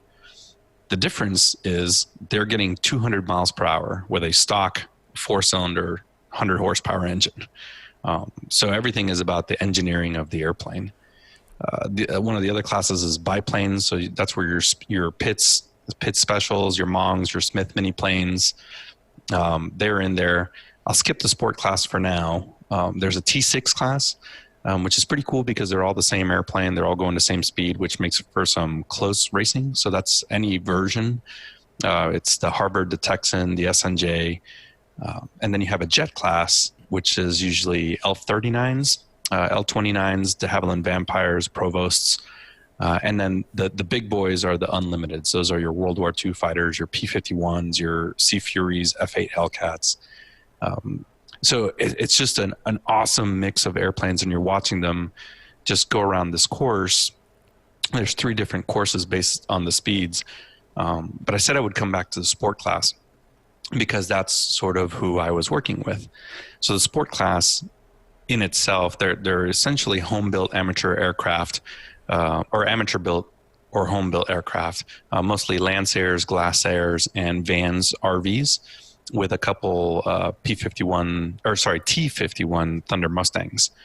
Now these airplanes are built generally in somebody's garage or at a hangar somewhere, and they are reaching the 400 mile per hour mark. So if you think about it, the Lancers and the Glassairs, there are 4 and 6 cylinder engines, but they're running nitrous. They're running, twin turbo, 6 cylinder engines with the highly modified aircraft, which you can do because they're not certified. So it's just amazing to watch the crews at work. It's amazing to watch the pilots train for this, and that's really what I got out of my week-long experience there at PRS was the training that they go through is incredibly difficult. The camaraderie. So all these guys are out there, guys and gals, because there's some. Vicky Bensing is an amazing. She does an aerobatic show across the country. She's got a very, very fast Lancer legacy, and very experienced Reno air racer. We had Jody Ruger on the show a couple months ago. So her now fiance, Sean Van Hatten, is one of the instructors, and they're in the sport class with a very nice Glassair. But it's amazing because it's a motorsport. It's the world's fastest motorsport, really, if you think about it. And these pilots have to completely trust each other, because there is, as we say here, especially here in Charlotte, North Carolina, trade and paint. There's no trade and paint in air racing, right? The idea is to stay out of each other's way, but make it competitive racing. Yeah. So the amount of trust and camaraderie that I saw as soon as the aircraft are back on the ground is just really, really impressive. It gives me goosebumps to see how everybody was working so closely together, and then they get out on the course and do 400 miles an hour, inches from each other, really. Well, last year's race in the jet class, there was a bit of rubbins racing, and some paint and a few bits of an L-39 were traded. Yeah, there was, and there's some good video of that happening, and that was a lot of the training that goes on. Is what are the procedures when something goes wrong like that? Very few. I can't imagine anybody doing something on purpose that would put another pilot in danger. But you're racing so close that it just happens, and so one of the more impressive, slightly crazy things that I witnessed was in training, especially the rookies, they have to demonstrate an upset recovery. Well, if you do pilot training, you do a spin, you can do it in a sim, there's all kinds of ways to do upset recovery training. The difference is Reno upset recovery is designed to simulate you are behind another aircraft in dirty air, but you're only 100. The top of the course is 250 feet AGL. The bottom is 50 feet. So if you think about getting caught in wake turbulence and your airplane flipping upside down and you're 100 foot from the ground, there's not a lot of recovery time. So I love that I'm doing the pilot thing on the on the video, right? Because I was inverted. Yeah, because you were inverted, and if you, that's exactly what they'd have to do. They flip inverted and they have to roll back and then immediately get to a safe altitude. Just so cool to watch these guys do that. A friend of mine. It just sounds absolutely terrifying. A friend of mine used to race his L-39 over there. I've got a couple of folks I know who fly in the jets, but Mark Precy, he used to race it 39 over there. He's a lot of fun, and whenever I'm doing commentary for him at an air show, I've sort of talked to him about him being Australia's fastest motorsport person.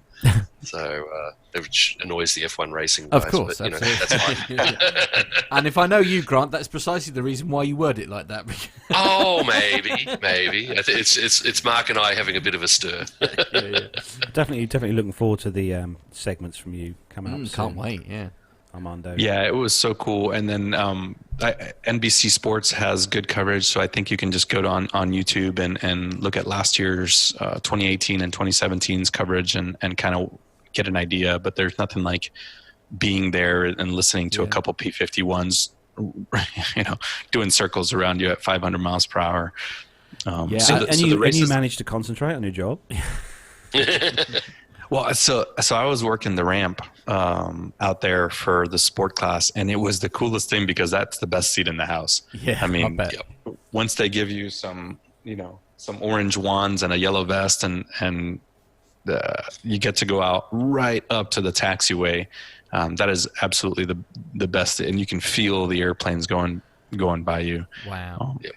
So I can't wait till September. If it's mid-September when the races are, and so cool. Jealous. Would love to be there. Absolutely. Well, we'll talk more about this obviously later on. We've got what sounds like some fantastic behind the scenes interviews to look forward to. But we are, I'm afraid, going to have to move on to the military because it's not something we can merely bump anymore. So we need to carry on, move Armando. On. Yeah. You're welcome to bump it. No, I wouldn't dare. I wouldn't dare. You can just give me the secret sign. Excuse me. I know how highly trained you are. There's no way in a million years I would dare do that. So if everybody is ready, let's do the military.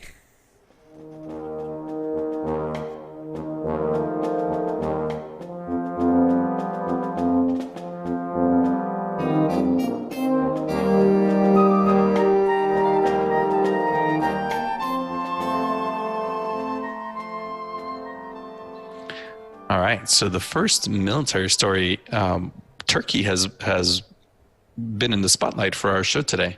So from Popular Mechanics, Turkey has its own high-tech fighter jet in the works. The modern fighter jets are some of the most complex machines imaginable, yet one country that has never built one before, Turkey, is going to try its hand. So at the Paris Air Show this week, the country showed off a full-size replica of its future fighter while the country nears expulsion from the F-35 Joint Strike Fighter program. So the new fighters, known as the TFX, or Turkey, Fighter Experimental, is currently under development by Turkish Aerospace Industries. In the promotional video, the jet will be 60 feet long by 39 feet wide, have a maximum speed of Mach 2 while running on two engines, 40,000 pounds of thrust. Max altitude is 55,000 feet, combat radius of 690 miles. Shows off some clean, stealthy lines, internal weapons bays. So the TFX is generally comparable to the F-18 Super Hornet, which is about 60 feet long, 44 feet wingspan. Let's see, Turkey has been building up this project for some time. The country is is a new one to actually build fighter jets, producing F-16s under license from the U.S. TAI also produces center fuselages, air inlet ducts, and weapons pylons for the F-35. Turkey previously proposed joining forces with South Korea to build a fighter before deciding to strike out on its own. So, we were watching a little promo video actually during that. I mean, it looks like a very interesting concept, certainly. Yeah, I think we're starting to see a lot. The development, the revolutionary fighter jet design in the 5th and 6th gen fighters, I think is really starting to catch on. And we're seeing these future concepts all sort of have the same design if you really think about it. Yeah. So the next story is on Flight Global, this one. Yep. And this one is the headline, Paris. This is at Bell Boeing tries to sell V-22 despite lackluster interest. With its ability to offer bulk discounts to foreign militaries closing within about a year, the Bell Boeing joint venture that makes and sells the V-22 Osprey hopes to close deals for up to 50 aircraft. Boeing says that about a dozen prospective customers are on its radar, and it's encouraging them to sign a letter of offer and acceptance for the tilt rotor by the third quarter of 2020. Prospective customers include Israel and possibly blue water navies that need to resupply ships on long voyages. The US Air Force, US Marine Corps and US Navy, as well as Japan's self-defense forces, signed a $4.2 billion year contract in June 2018 for 78 of the tilt rotors. The acquisition was the US government's third multi-year contract for the aircraft, and the bulk purchase came with a price reduction that the V-22 Joint Program Office is able to pass on to foreign militaries. People ought to act. I feel like a TV huckster out here trying to sell people, telling people that you need to call now, said Rick Limaster, Boeing's Director of Global Sales and Marketing for the V-22, at a Boeing event in mid-May. He said that we really are to a point where this window will forever close. At the top of Boeing's pitch list appears to be Israel. We are very close with Israel. Back in December 2014, there were some domestic issues that in a country that caused the LOA-related process to stop, says Limaster. As they've recently gone through another election, we think the V-22 is still on their list of things they'd like to acquire. We are hopeful that they will prioritise that, and there's sufficient funding to make that go ahead. Other likely customers are navies that may want to resupply their ships without having to go back to port or leave vital area patrols, he says. He didn't name any other prospective buyers, although navies with aircraft carriers and the Lockheed Martin F-35B, the UK and Italy, could potentially be targets, as the V-22 is capable of carrying a replacement Pratt & Whitney F-135 engine. That is one key role the United States Navy and United States Marine Corps have for the tilt rotor. The V-22 JPO made a similar buy now pitch at the Farnborough Air Show in 2018, but has been unable to close any additional sales, making it the same pitch at the Paris Air Show as well. Boeing has been surprised by the V-22's slow sales, so am I, because it looks awesome. We've had a lot of interest and a lot of shoppers. I'm sure we've had much interest by the way of buyers, says Lee Master. I thought demand would coalesce much sooner than would be much further along in terms of international customers, based on what I see as the ability of the aircraft to go and solve people's problems. Yeah, I'm surprised it does better than that, because I love the V-22, and I've been lucky enough to go on board one as well. Yeah, as you saw, Carlos, you and your dad, there's a lot of moving parts to a V-22, and I think this probably has to do, it's a very niche aircraft, and you have to have quite the maintenance infrastructure to support it. But you have Bell out there with the V-280, the Valor, who is, they've already done their demonstration flights, and it's probably a little bit lower maintenance, and it's faster. So for anybody that doesn't track it, the Pratt & Whitney F-135 engine is the engine for the F-35. So yeah, it is huge that you can take this airplane, you can take a V-22, throw an engine in it, and go out and fly incredibly long distances out to sea. So yeah, it's a great utility aircraft, but yeah, you got to have a big maintenance budget to support them. So be interested to see who buys this in the near future. And I got to go on one. Cost per hour. Just saying it. I got to go on a V-22. Right. Okay. Not that you're excited. In flight or static? No, static. But Okay, I was very lucky. I got the full tour of the aircraft. I can't imagine how. No, me neither. I have friends in high places. Do you? Right. Okay. What we're going to do then, Grant, is we're going to end on a nice, what I call a feel-good story. So perhaps you could take the last story for us, please, mate. Okay, mate, this is coming from Combat Aircraft, America's best-selling military aviation magazine. And it says, Centurion Typhoon, the cornerstone of RAF combat air. There's a quiet revolution going on. No, wrong story. That's not a feel-good story. I went for the wrong one, didn't I? Yeah. Sorry. I mean, Sorry. that's a feel-good story. Well, I was feeling, I don't know, the Centurion Typhoon. I'm looking at it going, this is awesome. But anyhow, okay, I got the wrong one, didn't I? Oh, now I see why it's that one. This is on the Mirror. Okay. Yeah, I know. From one extreme to the other. It's still a nice story, Grant. World War II Army veteran, 97 years old, and the woman he fell in love with during the war meet again, 75 years old. Rather. Katie Robbins was reunited with his French sweetheart, Janine, yes, who he met at age 24 in 1944 before being sent to the Eastern Front. A Second World War American veteran has reunited with his long-lost French sweetheart 75 years after they first met in her hometown.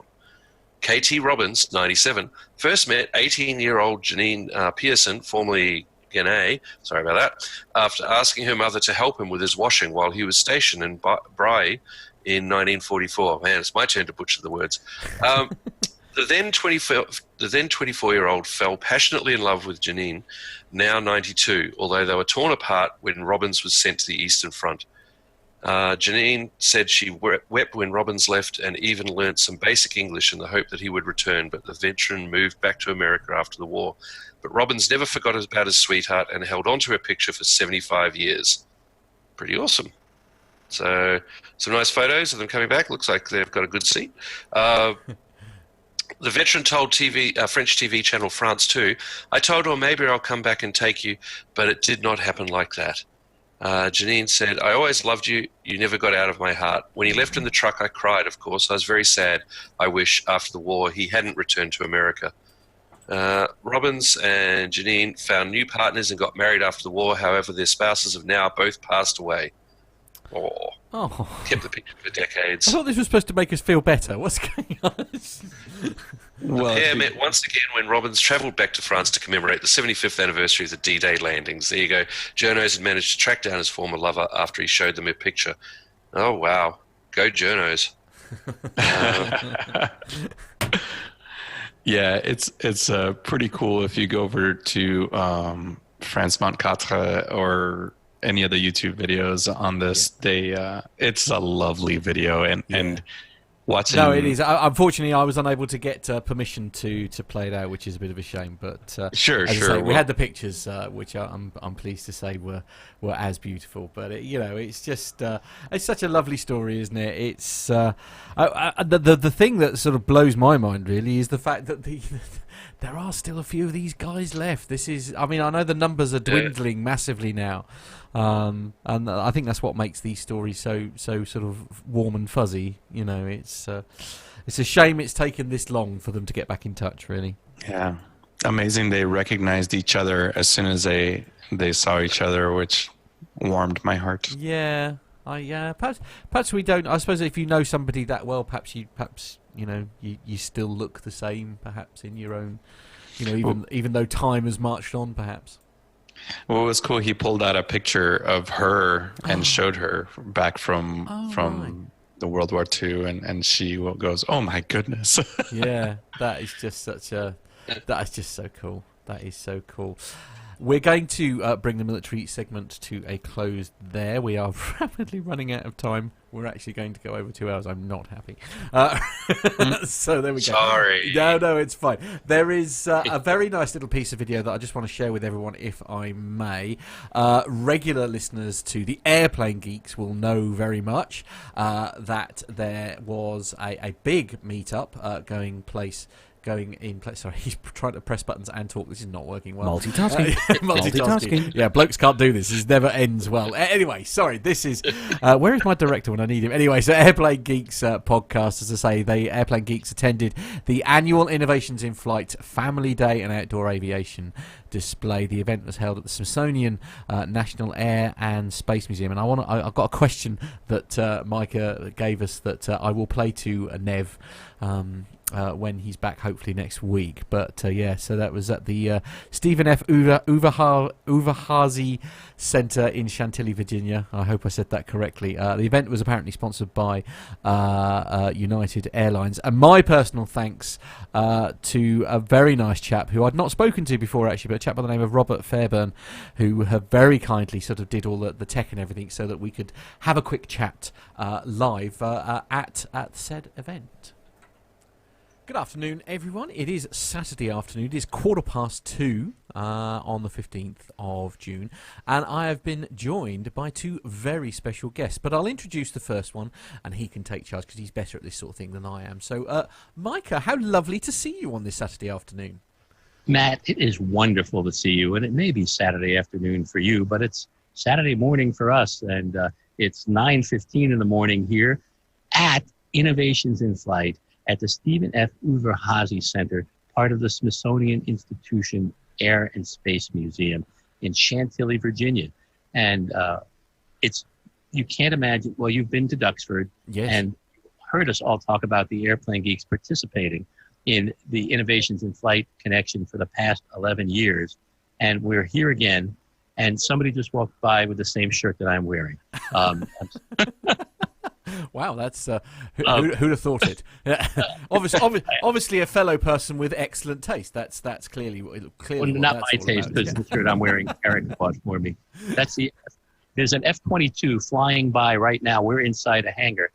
Inside this hangar is on display is the Enola Gay B-29, is the Dash 80, the original 707, predecessor of the 707, the Tex Johnson barrel rolled. There's a Concorde. There's a Junker trimotor, and right behind us, I mean, there's so many aircraft, and right behind us, what you can see in the background is a Focke-Wulf 190, one of the aircraft from German Luftwaffe in World War II that used to fly against Spitfires and Mustangs and Hurricanes. But the most important thing is directly to my right is Robert Fairburn, also known as Hamish T. Haggis in the chat room, who lives in D.C., and has come down here with his technical expertise to bring us to you and share us with PTUK. Also around us, and will join us momentarily, is the unbelievable and amazing Max Flight, and my best friend and Kreplach brother, Eric Ryback, who drove with me. I drove down from Maine on Thursday, picked him up in Red Hook, New York. We drove down to New Jersey, spent the night, and then drove down here to Chantilly, Virginia. Total about 600 miles for me, about 300 miles for Eric. And it's so great to be here and to be able to bring PTUK and Airplane Geeks together for a little bit of Podsest. Now, he's quite often your travelling companion, isn't it? Because actually, when you and I met in New York, I believe Eric was your travelling companion then as well. And in Pittsburgh. Yeah, yes. When we were at Pittsburgh, at Wings Over Pittsburgh, Eric and I we've known each other for close to 30 years. That was our first road trip together. This was our second, but we're best buds. And he's going to walk between me and Robert, and he won't be able to hear you, and you might not be able to hear him, but you'll get the vision. And there's our good friend Eric Ryback joining us, and you could probably say hello. It'll be a little off mic, but hey, Matt. Hey, Eric, I know you can't hear me, but yes, as I say, we've met before, which is a real treat. It has to be said. Great times, obviously, going back then. So what's actually on the itinerary for the Airplane Geeks today? Then you're here doing this what I can only describe as a marathon podcast. Yes, well, it starts at the museum opens at 10 a.m. and this organizes the program Innovations in Flight, runs till 3 p.m. our time, obviously, on the East Coast. And we'll be interviewing guests who come through. There's all sorts of different exhibitors who are come here just for this event. Dispatcher Mike flew in his Musketeer from Atlanta. We saw him last night. Hillel Glazier came down from Maryland in his Hyper. I don't know which model. He's got a Cherokee 180, I believe. And we were supposed to be joined by David Vanderhoof, Airplane Geeks historian, who unfortunately was too ill and we love him so much, and we feel so badly for him because this is his favorite place in the world, and he would never miss this. And he's come here deathly ill, but he couldn't make it this time. And so fortunately, our pal Robert decided to fill in for him. So he's the guest host with the Airplane Geeks with us today. Fantastic. Going to be very exciting. See what I can help with here. Absolutely. So let us, just for a moment, see what happens when we reverse the camera and see if you can see in front of us. What we're looking at is, let me see when it comes up and if we can see. There we go. There's the big aircraft with wow. the twins, as you can see, just the one half of it. That's the Enola Gay, a B-29 bomber, but not just any B-29 bomber. That's the one that dropped the atomic bomb on Hiroshima back on August 6th, 1945. That's the plane that Paul Tibbets captained and dropped the bomb on that was part of the whole Manhattan Project. The Smithsonian Institution is a museum that doesn't have displays. They have artifacts. And every aircraft that is here has a story to tell. And that's one of them. Much going on, obviously, this afternoon. What have you got lined up? It's amazing, and listeners at home will be very surprised in terms of what we line up and how we've done this every year for the Airplane Geeks. Is the way we line it up is we have nothing. Oh, okay. Honestly, we have nothing. Once the museum opens, once there are other displays set up, we'll walk around, we'll gather people, and we'll find people and bring them to the table. I happen to be on the guest mic right now, but we'll flip that around, and the three of us will interview people as they happen by and see who we get. We've had astronauts, we've had pilots, we've had all sorts of amazing folk, and we'll see who we get this year. Fantastic, can't wait. So this is obviously all recorded and then will be put out at a later date, or are we streaming live? No, it's going to be all recorded, and then Max Flight, the amazing producer that he is, will edit it all together and come up with something, and it will be out. Today is the 15th, so 16th, 17th, Wednesday the 18th is when it should be out, when the Airplane Geeks usually come out, released about 10 in the morning on Wednesday. So we'll see what we have. Fantastic. And so how do people go, if they live under a stone and they haven't come across you yet, how on earth do they find the Airplane Geeks to give it a good old listen?